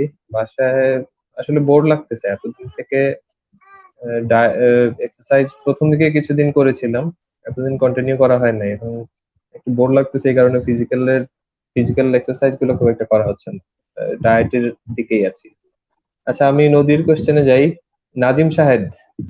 আচ্ছা, নাজিম শাহেদের সাথে আমার পরিচয় হচ্ছে, পরিচয় না, ওকে আমি প্রথম ফেসবুকে চিনতে পারি হচ্ছে শ্রীমঙ্গল একটা ইভেন্ট ছিল, ডুয়াথলন শ্রীমঙ্গল চ্যালেঞ্জ। সেটাতে আমরা ফটোগ্রাফার ছিল আমাদের 3 জন অফিসিয়াল ফটোগ্রাফার। তো ওনাদের স্টোরিটা শেয়ার করতেছি। ওনাদের ফটো প্রসেস করতে লেট হচ্ছিল। আর নাজিম সাহেব ঢাকা থেকে আসছিল ওদের পুরো টিমের সাথে শ্রীমঙ্গলে। আসার পরেও প্রথমেই ছবি তুলে ইন্টারনেট পাওয়ার সাথেই সবগুলো ছবি আপ করে দিচ্ছে। তো বলতে গেলে একদিনের মধ্যেই প্রায় 1100 না কতটা ফ্রেন্ড রিকোয়েস্ট গেছে ওর কাছে, এই ইভেন্ট সংক্রান্তই আর কি। একটার পরে একটা যায়, ভাই ছবি দেন, ছবি দেন, ছবি দেন। কিন্তু ও কিন্তু আমাদের অফিসিয়াল কোনো ফটোগ্রাফার ছিল না, ও সবার সাথে আসছিল শ্রীমঙ্গলে ইভেন্ট দেখার জন্য। অনেক ভাইটা কি আহ, আচ্ছা, দোলার সাথে আমার প্রথম পরিচয় হচ্ছে ইউনিভার্সিটিতে। আমরা দুজনেই এক ইউনিভার্সিটির স্টুডেন্ট। ও হচ্ছে কম্পিউটার সায়েন্স স্টুডেন্ট, আর আমি হচ্ছি বিজনেস অ্যাডমিনিস্ট্রেশনের। ওকে। প্রথম দেখা হয় হচ্ছে ক্লাসেই। ওদের একটা ক্লাস ছিল, আমি গেছিলাম, ওখানে আমার একটা ফ্রেন্ড ছিল, আমি দেখি। আর পাশাপাশি হচ্ছে আমাদের একটা, মানে তখন এমনিতে জাস্ট ইউনিভার্সিটি দেখতাম। প্রথম ভালো করে দেখা হয় হচ্ছে একটা ব্যান্ড কমিউনিটি নামে একটা ব্যান্ড আছে আমাদের এই ব্যান্ডে ইউনিভার্সিটিতে। ওখানে একটা লালনের গান করে, ওই দিনই আসলে প্রথম দেখা। তারপরে তো ইউনিভার্সিটিতে খুব একটা ইয়ে হয় নাই, হাই হ্যালো এরকম পরিচয় ছিল। ইউনিভার্সিটি শেষ হওয়ার পরে আমরা সাইক্লিং শুরু করলাম। আমি একটা জবে ছিলাম, ও আমার ইউনিভার্সিটির টিচার ছিল। মানে আমি বিবিএ শেষ করে বেরিয়েছি, ও তখন হচ্ছে আমার ইউনিভার্সিটি, একই ইউনিভার্সিটিতেই তো ছিলাম, ওই ইউনিভার্সিটিতে গ্রাজুয়েশন শেষ করে টিচার হয়েছে। তো কিছুদিন পরে আমি ওই ইউনিভার্সিটিতেই আবার মাস্টার্সে ভর্তি হই, এমবিএ তে। তো সেই সুবাদেও আমার ম্যাডাম হয়ে যায়, যেহেতু ইউনিভার্সিটির ম্যাডাম, যদিও আমার ডিপার্টমেন্টের না, কিন্তু ইউনিভার্সিটি তো ম্যাডাম। তো এই হচ্ছে একটা ব্যাকগ্রাউন্ড। তারপরে তো সাইক্লিং, দুজনেই সাইকেল নিলাম। সাইকেল নেওয়ার পরে এই সকালে রাইডে যেতাম। রাইডের শেষেও অনেক সময় আছে আমরা বিভিন্ন রেস্টুরেন্টে একসাথে নাস্তা করছি। আস্তে আস্তে পরিচয় হতে হতে একসময় পরিণয়। তো বিয়ে যখন হয়, তখন বিয়ের কিছুদিন আগে হচ্ছে ও সিনিয়র লেকচারার ছিল আমাদের ইউনিভার্সিটির। তো সবাই বলে যে টিচাররা, স্যাররা হচ্ছে ছাত্রীদেরকে বিয়ে করে ফেলে, ছাত্ররা হচ্ছে ম্যাডামদেরকে শুধু ক্রাশই খায়, বিয়ে করতে পারে না। তা আমাদের ইউনিভার্সিটি আমি ছিলাম যে স্টুডেন্ট হিসেবে ম্যাডাম বিয়ে করছি। তো মোটামুটি এটাই ছিল। দোলাকে তখন সবাই দোলা ম্যাডামই বলতো, এখন তো আস্তে আস্তে আপুতে আসছে। তখন ও সাইক্লিং এ যখনই যে কোনো ইভেন্টে যেত, বড় ছোট সবাই ম্যাডাম বলতো। ইভেন আপনি হয়তো সিলেটে আরিফ আক্তারুজ্জামান ভাইকেও চিনবেন, উনিও ওনাকে দোলা ম্যাডামই বলে। মানে নামটাই ওনার দোলা ম্যাডাম হিসাবে আছে। ইউনিভার্সিটির লিডিং ইউনিভার্সিটি হচ্ছে সিলেটের মোটামুটি, মোটামুটি না, সিলেটের লার্জেস্ট ইউনিভার্সিটি। বেশি স্টুডেন্টও এখানে এই কারণে পপুলারও ওইরকম। তো এইভাবেই হচ্ছে আমাদের ব্যাকগ্রাউন্ড। তো বলতে গেলে পারফেক্ট সাইক্লিং কাপল যদি বলেন, সাইক্লিং থেকে পরিচয়, সাইক্লিং সাইক্লিং থাকা অবস্থায় বিয়ে, প্লাস এখন আমরা কন্টিনিউ করছি। সাইক্লিং কাপলই বলা যায়, যদিও আমরা বিয়ের বিয়ের কোনো অনুষ্ঠান সাইকেলের মাধ্যমে করি না। ইচ্ছে ছিল সাইকেলে বরযাত্রী যাওয়া প্লাস এরকম কোনো কিছু করা, কিন্তু এরকম করা হয়নি আসলে।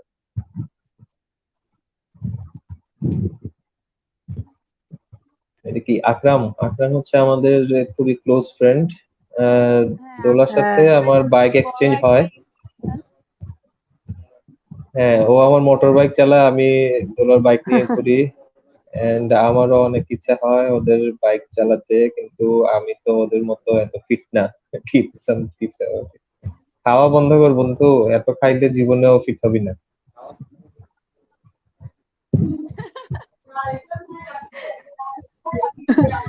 না, একটু ভাই আসলে একজন ব্যক্তি যে আমার এক কথায় উনার মোটর বাইকটা আমাকে ইউজ করতে দেয়, মানে কখনোই জিজ্ঞেস করে যে তুমি পারো কিনা। যখনই আমি বলছি ভাইয়া মোটর বাইক চালাবো, এবং ফার্স্ট ডেতে উনি আমাকে বলছে, জিজ্ঞেস করে যে তুমি পারো কিনা, বলে হ্যাঁ নাও যখনই, মানে খুবই পজিটিভ একজন মানুষ। তো থ্যাঙ্কস, উনি আমাদেরকে দেখছেন। আহ আসলে আমিও এখন একটা নতুন খবর জানতে পারলাম আকরাম ভাইয়ের কাছ থেকে যে আপনি বাইক রাইডও করেন। এটা গোপনীয় ছিল ইনফরমেশনটা। আচ্ছা, আরেকটা কমেন্ট পেয়েছি, জহিরুল ইসলাম ভাইয়া, ভালো লাগছে নদী। থ্যাংক ইউ ভাইয়া, সাথে থাকবেন। আকরাম হোসেন আরেকটা কমেন্ট করেছেন, মঞ্জুর আহমেদ আরিফ, ম্যারাথনের আরিফের best viral dialogue, why so serious, এটার ইতিহাস কি? ভাই আসলে প্রথম যে ভিডিওটা করছিলাম, কি বলবো এটা, 3,000-এর মতো ভিউ মেবি ওইটার। এখন আমি এটা পোস্ট দিয়েছিলাম শুধুই বিডি রানার্সে। বিডি রানার্সে যদি 3,000 মানুষ দেখে, তার মানে সব রানাররাই দেখছে এই ভিডিওটা।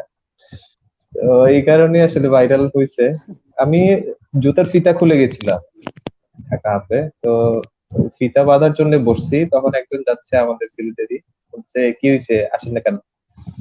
তো মানে এত সিরিয়াস হয়ে বলছে, আমি তখন জাস্ট এমনিতে বলছিলাম হোয়াই সো সিরিয়াস, যাচ্ছে সবাই যাক, আমি তো আসতেছি। আমার তো আসলে আমার হচ্ছে ফিনিশার হওয়ার দরকার, পজিশন বা টাইমিং এর খুব একটা বেশি প্ল্যান থাকে না। যে কোনো ইভেন্টে যারা অ্যাথলেট, প্রো অ্যাথলেট যারা আছে, যাদের টাইমিং এর অনেক ইম্পর্টেন্স থাকে, তাদের জন্য হচ্ছে এক ধরনের মোটিভেশন। আমি যেটা মনে করি আমার জন্য হচ্ছে, আমি এই ধরনের ইভেন্টে যাওয়াটাই হচ্ছে আমার জন্য মোটিভেশন। যখন সব মানুষদেরকে একসাথে দেখবো, তখন এই মোটিভেশনটা আমি ধরে রাখতে পারবো। এই কারণে মানে এত সিরিয়াস হওয়ার কিছু নাই। যারা সিরিয়াস আছে তারা তো সিরিয়াস হবেই, যারা এনজয় করার জন্য যাচ্ছে তারা এনজয় করুক। ইভেন্ট গুলো হচ্ছে সবার জন্যই, এটাই। অনেকগুলো ভিডিও দিছিলাম এরপরে, আমার সবগুলো ডাউট হয় সে এতে। জুতার জুতার ফিতা আসলেই খুলছিল না, সে নিজেই খুলছে। I have doubt.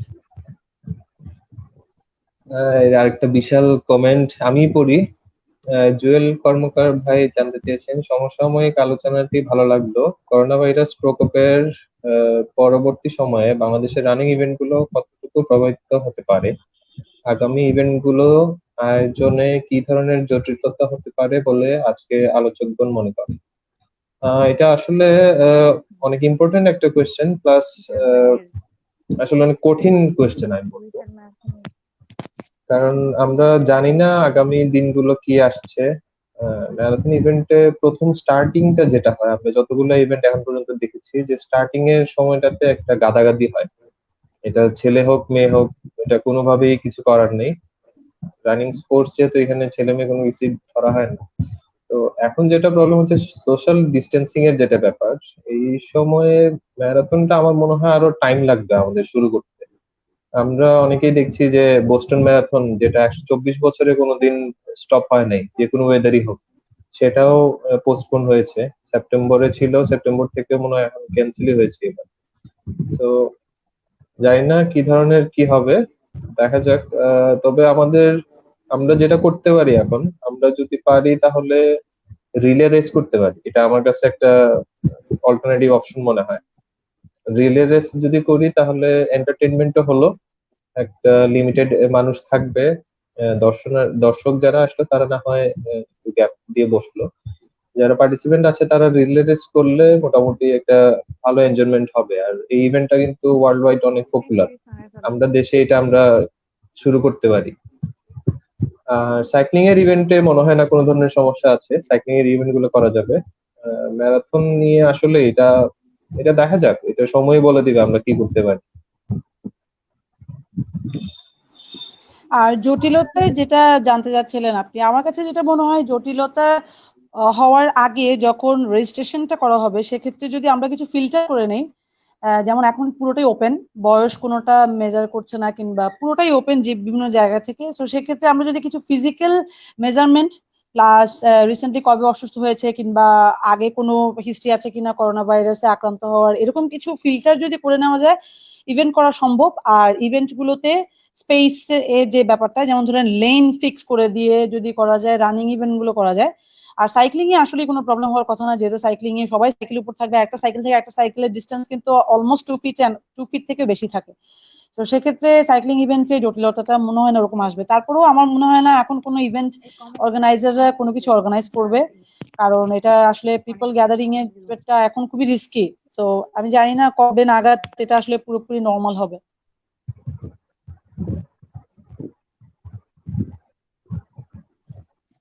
হ্যাঁ, আচ্ছা, আমরা আরেকটা কমেন্ট আচ্ছা, পেয়েছি, আরেকটা কোশ্চেন, অনিয়ন আশরাফ ভাই করেছেন। Physical fitness. হ্যাঁ, হ্যাঁ, ওটা একটু আমি অ্যান্সারটা ফিজিক্যাল দিচ্ছি। ফিটনেস আমরা ওনার কতদিন ধরে কোশ্চেনটা রাখতে চাই? হচ্ছে ফিজিক্যাল হ্যাঁ, ফিটনেস এর পিছনে এফোর্ট, এটা ব্যক্তিগতভাবে কতদিন ধরে রাখতে চাই আমরা, মানে সবার উদ্দেশ্যে কোশ্চেনটা আসলে খুবই ইম্পর্টেন্ট একটা কোশ্চেন।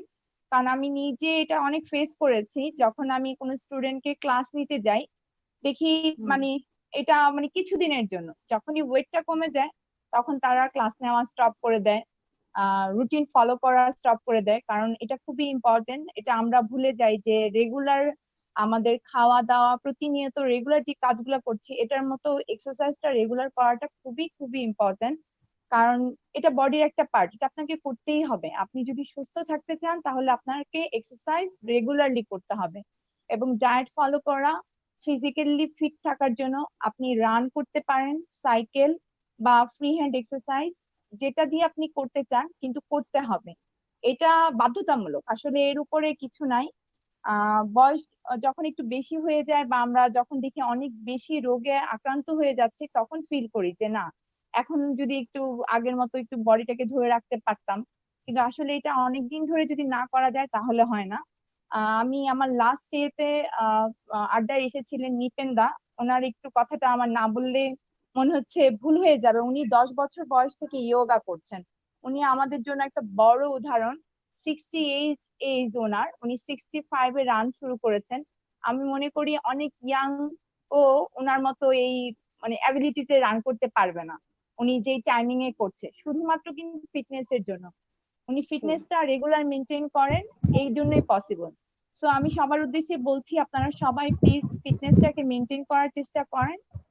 স্লো করে স্টার্ট করেন, প্রথমে একটু হালকা ওয়াক, দেন আস্তে আস্তে এটাকে রানিং এ নিয়ে যান। খাবারটা অবশ্যই সচেতন ভাবে খেতে হবে, চেষ্টা করবেন রেগুলারলি কার্বোহাইড্রেটটাকে একটু কমিয়ে দিতে।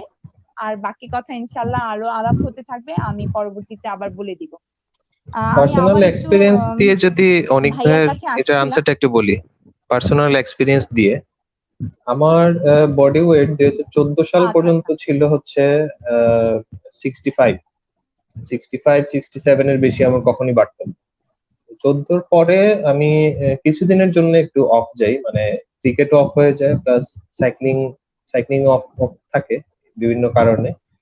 তো 2 বছরের মধ্যে আমি প্রায় 30 কেজি ওয়েট গেইন করছি 2 বছরের মধ্যে। 65 থেকে আমি প্রায় 92 হয়ে গেছিলাম। তো 92 হওয়ার পরে 2 থেকে আড়াই বছর ছিল এই টাইমটা।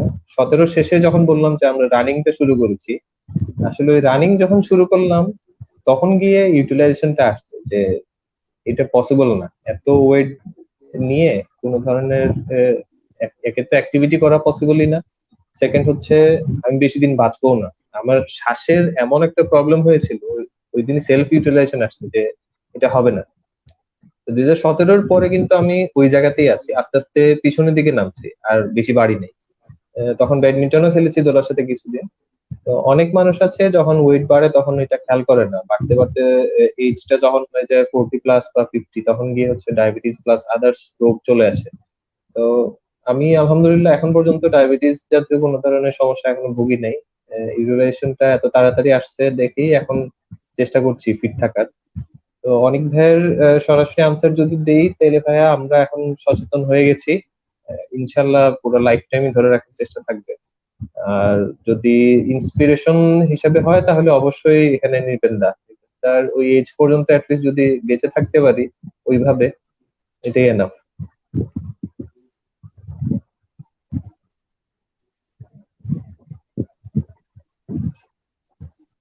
ভাইয়া অনেক সুন্দরভাবে বলেছেন, আসলে এটাই অনেকেই আমাদের সবাইকে বুঝতে হবে। ফিটনেস ধরে রাখার উপরে আসলে কিচ্ছু নেই, এটা রেগুলার মেনটেন করতে হবে। আপু আপনার অভিজ্ঞতা কিছুটা বলেছেন আমাদের। আমি আশা করি যারা প্রোগ্রামটা শুনছেন তারা এটা থেকে অনেক বেশি উপকৃত হবে। মাজিদুল হক মনি ভাই সবাইকে ঈদ মোবারকের শুভেচ্ছা জানিয়েছে। ভাইয়া আপনাকেও ঈদ মোবারক, অনেক অনেক শুভেচ্ছা দেখার জন্য। সাথে থাকুন।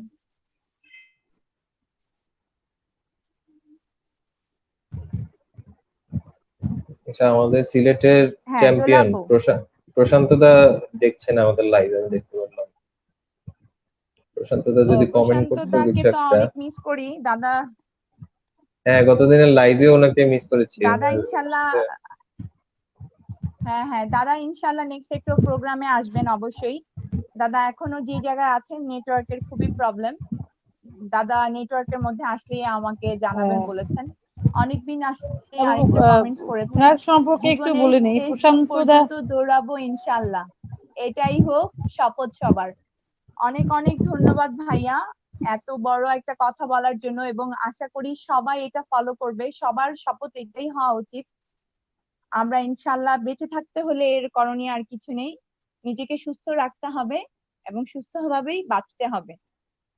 আমি একটু দোলাপুর কাছে আসতে চাই, কারণ আমি এত এত রিকোয়েস্ট পেয়েছি সবার কাছে, এবং আমার বাসার মানুষ একটু পরে এসে বলছে দোলার আরেকটা গান শুনতে চাই। বিশেষ করে এটা আমার মার অনুরোধ, দোলাপু আরেকটা গান প্লিজ। আচ্ছা, আন্টিকে সালাম দিবেন।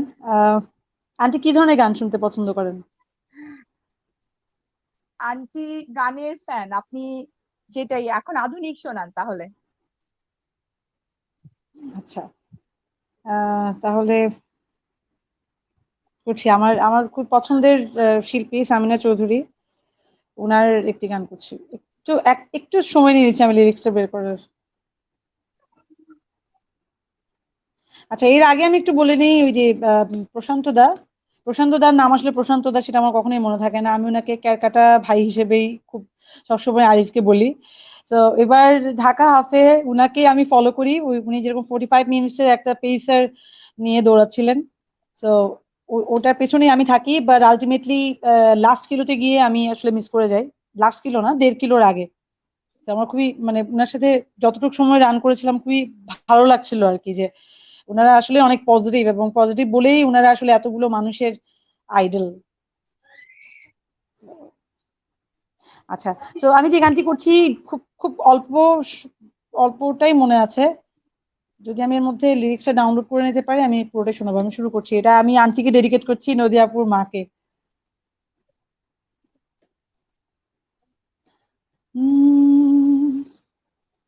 চন্দ্র সূর্য সবই আছে আগের মতোই, নদীতে ঢেউ ওঠে কত আগের মতোই, সেই তুমি শুধু সেই তুমি নেই, তুমি শুধু হায় সেই তুমি নেই, চন্দ্র সূর্য সবই আছে আগের মতোই, নদীতে ঢেউ ওঠে কত আগের মতোই, সেই তুমি শুধুই তুমি নেই, তুমি শুধু হায় সেই তুমি নেই, চন্দ্র সূর্য সবই আছে আগের মতোই,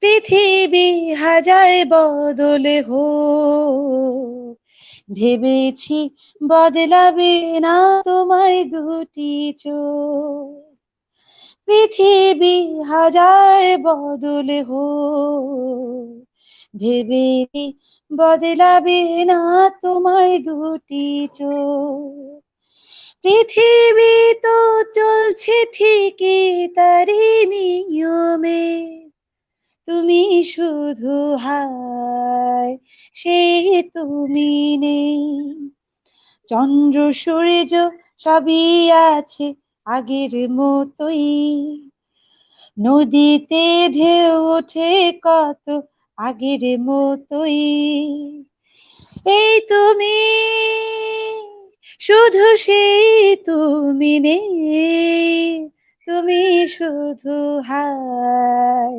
সেই তুমি নেই, তুমি শুধু হায় সেই তুমি নেই।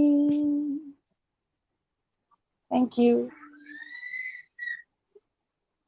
অসম্ভব সুন্দর হয়েছে, অসম্ভব সুন্দর। আমার আম্মু অলরেডি আপনাকে অসংখ্য Thank you. ধন্যবাদ দিয়ে গেলেন। খুবই ভালো হয়েছে থ্যাংক আপু, ইউ মানে আন্টিকে। কন্টিনিউ মনে হচ্ছে আরো কন্টিনিউ করেই যাই, এত সুন্দর হ্যাঁ, সুর, ফিটনেস একদম থেকে মন গানের জুড়ে হয়ে গানের যায়। আড্ডাতে অসম্ভব চলে যাই সুন্দর আমরা। গলা আপনার। আল্লাহ যাতে আপনাকে আরো তৌফিক দান করুক এত সুন্দর ভাবে থ্যাংক ইউ, আমাদেরকে গান থ্যাংক ইউ। শোনানোর, আরো আরো যাতে আপনি আরো ভালো করতে পারেন। আর অবশ্যই আপনাকে অসংখ্য ধন্যবাদ এই মানে ফিটনেস থ্যাংক নিয়ে ইউ। যে কথাগুলা মানে বলেছেন, কারণ আমার মনে হয় অনেকে উপকৃত হয়েছে। আর আমি মঞ্জুর আরিফ ভাইকে যেটা বলতে চাই, কারণ আমিও দেখছি ইদানিং কালে যে আমাদের প্রত্যেকটা ইভেন্টে সিলেট রানার্স কমিটি থেকে আপনার প্রচুর পডিয়াম পাচ্ছে। এই যে জিনিসগুলা, মঞ্জুর আহমেদ আরিফ ভাই আছেন, আবু সালে ভাই আছেন, আরো অনেকে আছেন হয়তো আমি যাদের নাম জানি না, তাদের সবাইকে আমার তরফ থেকে অসংখ্য ধন্যবাদ। আহ তাদের সবাইকে অসংখ্য ধন্যবাদ, মানে এই যে একটা কমিউনিটিকে আগিয়ে নিয়ে যাওয়া। কারণ আমার বড় হওয়া সিলেটে জন্মস্থান, আমি আমি জানি ওখানকার কি পরিস্থিতি ছিল। আজকে যখন দেখি স্পোর্টস এর সেক্টরে এত ভালো করছে, খুবই ভালো লাগে, আমার খুবই প্রাউড ফিল হয়। তো আপনাদের আসলে খুবই ধন্যবাদ এই আসলে জিনিসটা এখানে করে আমি যাচ্ছেন। একটু বলতে চাই, এখানে এখন কতজন ভিউয়ার আছেন জানি না। ইস্যুটা হচ্ছে মফস্বল শহর থেকে একজন স্পোর্টস পার্সন হিসেবে বের হয়ে আসা কিন্তু অনেকটা অনেকেই আছে, তবে দেখা যায় বাংলাদেশের যারা ভালো ভালো অ্যাথলেট আছে তারা কিন্তু বেশিরভাগই মফস্বল থেকেই আসে।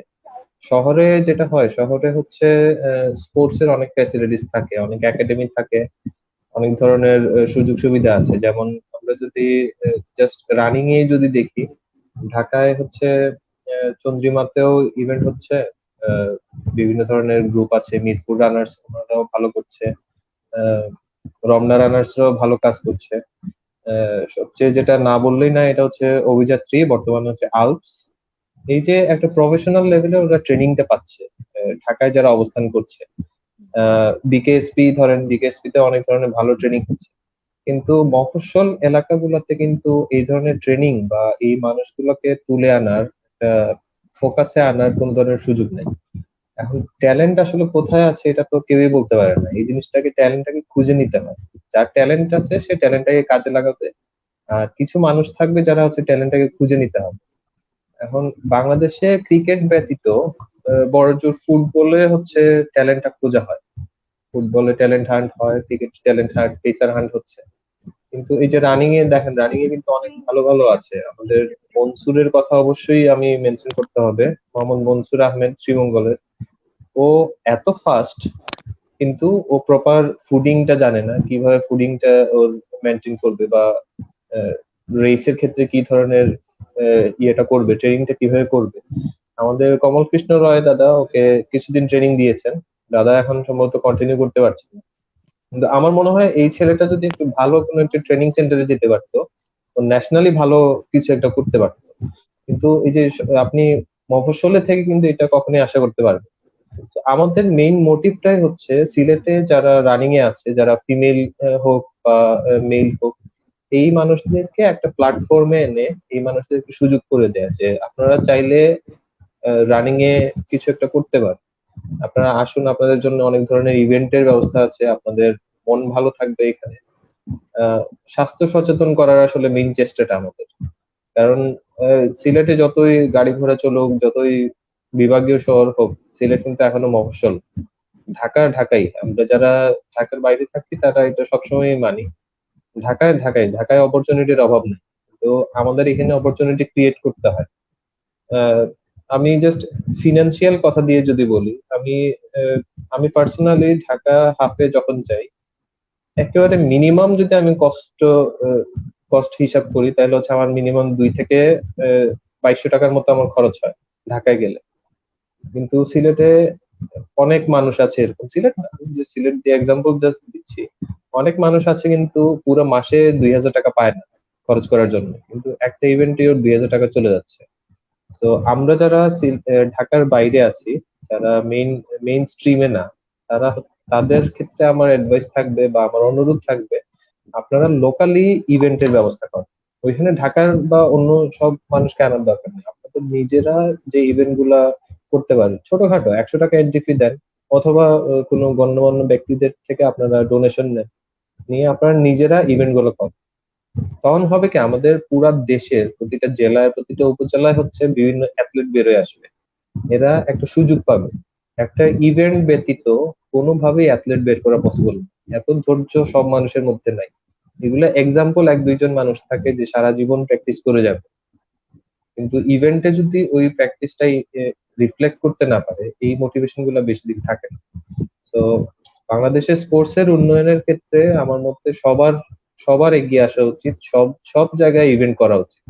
আপনারা রানিং কমিউনিটি হোক বা যে কোনো ভাবেই হোক, আপনারা এগিয়ে আসেন, এগিয়ে আসতেই হবে, বাংলাদেশের এই স্পোর্টস কে ধরে রাখতে হবে।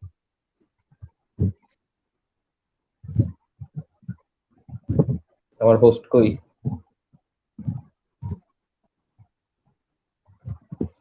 তুমি এত বকবক করতেছো, হোস্ট চলে গেছে। এই জিনিসগুলো আসলে সবাইকে বুঝাইতে ইচ্ছা হয়। আমি কয়েকটা কমেন্টেরও দেখছি, অনেকেই আছে করে। আমাদের যে ইভেন্ট গুলো হতো, আমরা আমাদের জাস্ট ভিউয়ারদের জন্য বলি, গ্রেটার সিলেট চ্যালেঞ্জটা আমাদের অনেকেরই লাইফ চেঞ্জ করছে। আমাদের অনেক ইভেন্টে যাওয়ার জন্য রানিং বা সাইক্লিং এ ইন্সপায়ার করছে অনেক অনেক মানুষ। কিন্তু এটার পেছনেও কিন্তু আমরা অনেক কথা শুনেছি যে সিলেটিরা শুধু তাদের নিজেদের নিয়ে ইভেন্ট করে। কিন্তু এই ইভেন্টটা হওয়ার কারণে আমি আমি হলফ করে বলতে পারি যে আনিসা যে এখানে থার্ড হয়েছে, এটার পিছনে অবশ্যই গ্রেটার সিলেট চ্যালেঞ্জের অবদান আছে।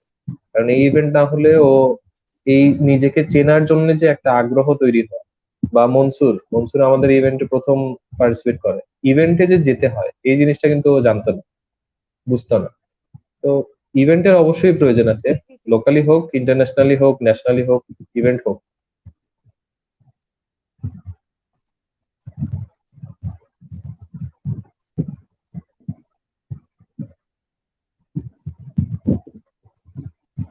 অনেক দিন আশরাফ ভাই কমেন্ট করেছেন, নিপের চৌধুরী দাদা is truly an icon for all of us. Yes, সত্যি নিপেনদার কথা আমি মানে কতবারই ভাবি ততবারই নিজে অবাক হয়ে যায়। আল্লাহ ওনাকে আরো বেশি হায়াত দান করুক, এভাবেই আমাদের আইডল হয়ে থাকুক। মাসুদ পারভেজ ভাই কমেন্ট করেছেন, কত ফার হ্যাপি ম্যারাথনার, বেস্ট উইশেস। আমরা আসলে এই জন্যই ওনাদেরকে সামনে এনেছি, কারণ অনেকে ভাবে হয়তো বিয়ের পর মেয়েদের স্পোর্টস কমে যাচ্ছে। এই যে আমরা এইভাবে কাপলদের দেখতে পাচ্ছি, আরো আমি মনে করি সবাই খুব আগ্রহী হবে যে হাজবেন্ড ওয়াইফ দুজনই যাতে একই সাথে রানে আসতে পারে, বিভিন্ন ইভেন্ট গুলার মাধ্যমে সচেতনতা বাড়াবে হেলথের। সবার প্রতি এটাই একটা আগ্রহ থাকলো, সবাই এটাকে ফলো করুন যাতে এক্সারসাইজটাকে মেনটেন করে ফ্যামিলিতেও আমরা কিভাবে নিতে চাই। এবং লাস্ট প্রোগ্রামে আমি কিডস ম্যারাথন, কিডস ইভেন্ট গুলা নিয়ে, রান ইভেন্ট গুলা নিয়েও আমি বলেছিলাম যে অর্গানাইজারদের জন্য যাতে ওনারা আরো বেশি আকারে এটা করে। খুবই ভালো একটা উদ্যোগ হবে, বাচ্চারাও তাহলে হেলথের প্রতি সচেতন হবে। সেটা সাইকেল ইভেন্ট হতে পারে, রান ইভেন্ট হতে পারে, বা যেটা নাজিমের একটা ইভেন্টের ও লাস্ট আড্ডাতে বলেছিল, সেটা হচ্ছে ও একটা রান ইভেন্ট ছিল এরকম, সাথে ওর এডুকেশন একটা পার্ট ছিল। তো এটা একটা হতে পারে যে এই ধরনের যদি আমরা কিডসদের জন্য করি, যে কিছু কোয়েশ্চেনও থাকবে, ওরা পড়াশোনাও করছে পাশাপাশি রান ইভেন্ট হচ্ছে বা সাইকেল। এটা আমার মনে হয় আপনারা যারা অর্গানাইজার আছেন তারা নিশ্চয়ই এটার উপর একটু খেয়াল রাখবেন, বেশি বেশি ইভেন্ট গুলো হবে। হ্যাঁ, কিডস এর এটা তো অবশ্যই। এখন দেখেন, সবাই নিপেন্দা না, সবাই নিপেন্দা হতে পারবে না। ওনাকে হচ্ছে আমরা আইকন হিসেবে ধরে রাখতে পারি যে একজন মানুষ 65 বছরের সময় গিয়েও শুরু করতে পারে, উনি হচ্ছে একটা এক্সাম্পল হিসেবে থাকবে। তো আপনার যদি বেসিক ঠিক না থাকে, সেক্ষেত্রে অ্যাথলেট বা এই ধরনের অ্যাক্টিভিটিতে আসাটা কিন্তু টাফ। তো বাচ্চাদেরকে আমরা এখন যে হারে স্কুল হচ্ছে, বেশিরভাগ স্কুলের কোনো খেলার মাঠ থাকে না, সবাই হচ্ছে যে কোনো একটা মাঠ ভাড়া নেয়, বাৎসরিক যেটা স্পোর্টস হয় তখন গিয়ে একটা খেলা হয়। বেশিরভাগ স্কুলের কিন্তু রেগুলার খেলার মাঠ নাই। তো আমরা ছোটবেলায় হচ্ছে ক্লাস তো ক্লাসই, ক্লাসের চাইতাম যে একটা ক্লাস ফাঁকি দিয়ে হলেও মাঠে খেলাধুলা করার জন্য, এরকম সুযোগ ছিল আগে। এখন ওই জিনিসটা নাই, এই কারণে হচ্ছে আমাদের বর্তমান যে সিঁড়িটা, যে যারা স্কুলিং থেকে বেরোয় আসছে, এরা কিন্তু স্পোর্টস এর সাথে খুব একটা নাই। তো এখন ইভেন্ট ইভেন্ট যদি ওই ধরনের ইয়ে না করা হয়, ওদেরকে যদি ইন্সপায়ার না করা হয়, তাহলে ওরা আসবে নাই, পাবজিতেই থাকবে।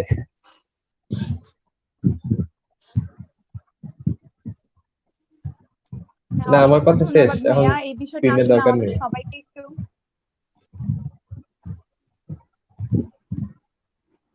হ্যাঁ সবাইকে এই বিষয়টা আসলে আমাদেরকে খেয়াল রাখতে হবে। নদিয়াপুর নেটওয়ার্ক আসলে প্রোগ্রামের তো শেষের দিকে চলে আসছি আমরা। আমাকে শুনতে পাচ্ছেন আপনারা? হ্যাঁ, ক্লিয়ার। হ্যাঁ শুনতে পাচ্ছি। আপনাদের দুজনকে মানে ধন্যবাদ দিয়ে আমি ছোট করব না, অসংখ্য অসংখ্য ভালোবাসা মানে আজকের এই আয়োজনে থাকার জন্য। ছোট্ট আড্ডা, আমার মনে হয় যারা দেখছেন তারা উপকৃত হবেন এবং তারাও এটা কিছুটা হলেও ফলো করার চেষ্টা করবেন। যে সবচেয়ে বড় কথা আমার যে জিনিসটা ভালো লেগেছে আপু আর ভাইয়ার যে পুরো স্টোরিটা, সবকিছু মিলে যে একটা মেলবন্ধন ছিল ভালোবাসা এবং হেলথের। কারণ এখানে দুজন দুজনকে বোঝা এবং দুজন দুজনের যে সাপোর্ট হয়ে ওয়ার্ক করা, দুজনই দুজনকে প্রসারিত করেছেন। কারণ এটা একটা বড় ব্যাপার, এটা আমি আমার ফ্যামিলিতেও দেখেছি। আমার বড় খালার বিয়ে হয়েছে, খালু খুব স্পোর্টস পার্সন ছিলেন। তো এটা আসলে এটা বুঝতে পারলে জিনিসটা আরো বড় হয়, মানে স্টপ হয়ে যাওয়া থেকে আমার মনে হয় জিনিসটা আরো বেশি আগায় এবং উইমেনরা আরো অনেক ইন্সপায়ার হয়। তো এটা একটা অনেক বড় বিষয়, এই জন্য আপনাদের দুজনকে আসলে আমার ভালো লাগে। এবং মঞ্জুর ভাইয়ের আমি অনেক বড় ফ্যান, সেটা ওনার রান্নারও। যদিও আজ আমরা জানতে পারলাম রান্নার আচ্ছা, আসল আমি রান্নার হিস্ট্রিটা রেসিপিতে কি। কি কোনো স্পেশাল কিছু দিছি? ফ্যান তো হয়েছে আপনারা হচ্ছে ওই আপনারা লাস্টের কমেন্টের জন্য। সিলেট এসে সিলেট আসলে আরিফের হাতে রান্নার দাওয়াত, আমি কিচ্ছু করবো না, সে রান্না করবে। না, আমি না রান্না অলরেডি পারি না ভাইয়া এমন আমাকে না, দাওয়াত আমি তো দিয়েছে, টিপস গরুর গুলো তো মাংস হচ্ছে দিয়ে ভাত করা খাওয়াবে। লাস্টের গুলো। হ্যাঁ হ্যাঁ, আচ্ছা, ভাইয়ার দাওয়াত আমি সাপোর্ট পেয়ে নিয়ে গেছি, আমি আমি একটু বলতে চাই। নেক্সট আসলেই। সাপোর্ট নিয়ে একটু বলতে চাই। যেমন মেয়েদেরকে কেন আটকানো হয়? বাংলাদেশের প্রধান সমস্যাটাই তো হচ্ছে সমাজ কি বলবে, বা এই মেয়ের বিয়ে হবে না এই ধরনের। আমার পার্সোনালি মনে হয় না একজন মেয়ে যদি স্পোর্টসে থাকে তাহলে বিবাহ সংক্রান্ত কোনো ধরনের সমস্যা হইতে পারে। অ্যাটলিস্ট আমি হাজবেন্ড হিসাবে এটা কোনো কোনো মিনিং খুঁজে পাই না, যে কোন কোন কারণে এই জিনিসটা আমাদের সমাজে আছে যে একটা মেয়ে যদি এরকম খেলাধুলায় যায় বা সবার সাথে যদি এরকম বাইরে স্পোর্টসে যায় তাহলে ওর বিয়ে হবে। স্পোর্টস এর সাথে বিয়ের কি সম্পর্ক, এটা আমি আজ পর্যন্ত কোনোদিন বুঝি নাই। একটা মেয়ে যদি ফিট থাকে, সে একটা ফ্যামিলিকে যেভাবে সাপোর্ট দিবে, একজন আনফিট মেয়ে জীবনে এই সাপোর্টটা দিতে পারবে। তার হয় শরীরের প্রবলেম থাকবে, রান্না করতে গেলে দেখা যাবে ও অসুস্থ হয়ে গেছে, বিভিন্ন ধরনের প্রবলেম থাকবে। আমি এটা আল্লাহর কাছে থ্যাঙ্কস দিতে চাই যে দোলা অনেক সুস্থ আছে, অনেক অনেক হেলদি আছে, এই কারণেই যে ও স্পোর্টস এর সাথে আছে। ও যদি স্পোর্টস পার্সন না হতো তাহলে এখন পর্যন্ত সেবা যত্ন পাই মোটামুটি, তো যাই পাচ্ছি এটা হচ্ছে ও আসলে ফিট আছে দেখে। ও যদি অসুস্থ হইতো তাহলে আমরা দুজনের সংসার, আমরা আমাদের বাবা মা হচ্ছে গ্রামের বাড়িতে থাকেন, আমরা দুজনে এখানেই থাকি। তো আমরা ফিট আছি দেখেই কিন্তু আমরা হ্যাপি আছি। যদি আমরা আনফিট থাকতাম তাহলে এই হ্যাপিটা, এরকম হ্যাপিনেস থাকতো না আমাদের মধ্যে। তো এটা একদমই ভুল ধারণা যারা স্পোর্টস কে ডিসঅ্যালাউ করেন ফ্যামিলি থেকে। আপনি আহ, আপনার যদি প্রেমিকা থাকে, প্রেমিকাকে ইন্সপায়ার করেন স্পোর্টস এর সাথে থাকার জন্য। যদি আপনার ছোট বোন থাকে, আপনার যদি মেয়ে থাকে, আপনার স্পোর্টসে রাখেন। স্পোর্টসটা অনেক ইম্পর্টেন্ট। শুধু ব্যায়াম করা যায় না, আসলে কোনো একটা স্পোর্টসে থাকলে ব্যায়ামটাকে পরিপূর্ণরূপে ফিল করা যায়, এনজয় করা যায়। ওইটা আমার মনে হয়। না, আমার কাছে মনে হয় স্পোর্টস পার্সন হিসেবে আসলে না, সমাজ বিশেষ করে না। আমি চিটাগং আর সিলেটে তারপরে উত্তরাঞ্চলের জায়গায় দেখেছি মানুষ খুবই কনজারভেটিভ। ওরা আসলে মনে করে যে স্পোর্টস স্পোর্টস ব্যাপার মানে মেয়েরা বাইরে যাওয়া মানে হচ্ছে মেয়েরা নষ্ট হয়ে গেছে, মেয়েরা অনেক ছেলেদের সাথে মিশে, আরো কত চিন্তা তাদের, এটা হচ্ছে ব্যাপার। স্পোর্টস জিনিসটা কি তারা যদি বুঝতো তারা কখনোই এটা নিয়ে কমপ্লেন করতো না। কারণ স্পোর্টস মানেই একটা ইনস্ট্রুমেন্ট নিয়ে খেলা না, এটার অনেক দিক আছে, অনেক ভালো দিক আছে, কিন্তু ওরা ওগুলোকে অ্যানালাইসিস করে না বলেই এগুলো মনে করে। তবে আমার মনে হয় সময় বদলাবে, এখন সময় বদলাচ্ছে, সময় বদলাবে আসলে এক সময় ইনশাল্লাহ।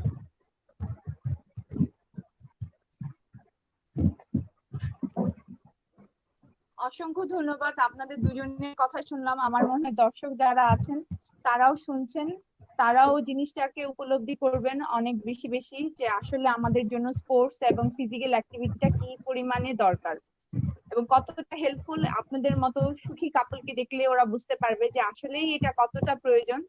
আমরা দেখতে পাচ্ছি আপনাদেরকে লাইভে, এবং আরো আশেপাশে আমরা যাদেরকে দেখছি এবং জানছি না, সবাইকে বলছি যে এটা খুবই ইম্পর্টেন্ট। সবাই ফিজিক্যাল ফিটনেসটা রেগুলার বজায় রাখার চেষ্টা করুন। কি মানে আমি বলবো না অনেক বেশি সময়, মিনিমাম 10 মিনিটস অন্তত নিজেকে দেওয়ার চেষ্টা করুন নিজের ফিটনেস এর জন্য। কারণ 10 মিনিট যদি আপনি নিজের জন্য দেন, এই যে নিজের ফিজিক্যাল ফিটনেস এর জন্য, হয় একটু রানিং বা একটু physical activities, free hand exercise হতে পারে, তাহলে আপনি দেখবেন যে আপনার রেগুলার লাইফটা কত সুন্দর হয় এবং কত স্বাভাবিক হয়। আমি আপনাদের দুজনকে অসংখ্য ধন্যবাদ দিচ্ছি। আশা করি হয়তোবা আমাদের পৃথিবী যদি সুস্থ হয়ে যায়, সবকিছু ঠিকঠাক থাকলে, এই করোনা মুক্ত হয়ে গেলে ইনশাল্লাহ আমরা হয়তোবা এভাবে আর এরকম অনলাইনে আড্ডা দিব না, পাশাপাশি বসে অনেক আড্ডা হবে, চা হবে, কফি ইনশাল্লাহ। হবে, সবই হবে। আহ ইনশাল্লাহ ইনশাল্লাহ ফিটনেস নিয়ে অনেক আলাপ হবে, আরো অনেক, মানে আপনারা আমাকে হেল্প করবেন এই আহ আম, এই যে জিনিসটা আমি শুরু করেছি এটা জানি আরো বড় আকারে আমি সবার কাছে পৌঁছে দিতে পারি। আপনাদের দুজনকে অসংখ্য ধন্যবাদ। দোলা আপু আজকে আমাদেরকে গান শুনিয়ে অদ্ভুত একটা, মানে অনেকে বলে এই ফিটনেস ফিটনেস এইসব আলাপ আর ভালো লাগে না, সেই না খাওয়ার কথা, এই এক্সারসাইজের কথা। আমার মনে হয় এর মধ্যে যে একটু গানের আওয়াজ পেয়েছে এত মধুর কণ্ঠের, এটা সবাই খুব সুন্দরভাবে নিয়েছেন এবং সবাইকে অনেক জাগ্রত করেছে। বলেন আমরা ফিজিক্যাল এক্সারসাইজের সময় একটু গান শুনি যাতে আমাদের এনার্জিটা একটু বাড়ে। আপনার এই মধুর কণ্ঠ হ্যাঁ, আমাদের মধ্যে অনেক এনার্জি এনে দিয়েছে। এই জন্য আপনাকে অসংখ্য ধন্যবাদ আপু। আপনি সুস্থ থাকবেন, থ্যাংক ইউ। এভাবেই হাস্যোজ্জ্বল অবস্থায় থাকবেন। আর মঞ্জুর ভাই, আপনি ইনশাল্লাহ আমাদেরকে আরো নেক্সটে আরো অনেক ভালো ইভেন্ট উপহার দিবেন। আপনাদের হ্যাঁ, সবাইকে চাইলে এই অসংখ্য লাইভে একটা ধন্যবাদ। অ্যানাউন্সমেন্ট সুস্থ দিতে পারি। থাকবেন, ভালো থাকবেন। অ্যানাউন্সমেন্ট একটা দিতে পারি। আমরা সিলেট হ্যাঁ রানার্স ভাইয়া। কমিউনিটি সিলেট রানার্স কমিউনিটি, আমাদের সিলেটের যারা সাইক্লিস্ট আছে, আমরা একটা প্ল্যান করছি সামনে। আমাদের প্ল্যানটা সবার সামনে আসলে বলা উচিত। আমরা রানার্স কমিউনিটির পক্ষ থেকে হচ্ছে আমরা রানিংটা দেখবো, রানিং এ যাতে সবাই অ্যাক্টিভ থাকতে পারে, প্র্যাকটিসটা যাতে করতে পারে সপ্তাহের মাঝখানে। পাশাপাশি আমাদের সাইক্লিং এর যারা আছেন সিলেটে, তারা হচ্ছে সাইক্লিং এর পার্টটা দেখবে, যারা ওই সাইক্লিং পার্ট প্র্যাকটিস করতে পারে। তো ইনশাল্লাহ নেক্সট ডে আমরা একটা ডুয়াথলন ম্যানেজ করছি সিলেটে। আহ এইটা ইনভাইটেশন থাকলো সবার প্রতি, যে সিলেটে একটা ডুয়াথলন আসছে, সবাই প্র্যাকটিসে থাকেন। ও গ্রেট নিউজ, সিলেটে একটা ডুয়াথলন আসছে। আমার সাইকেল কেনা হয়নি, আমিও সাইকেলটা খুব শীঘ্রই কিনে ফেলবো।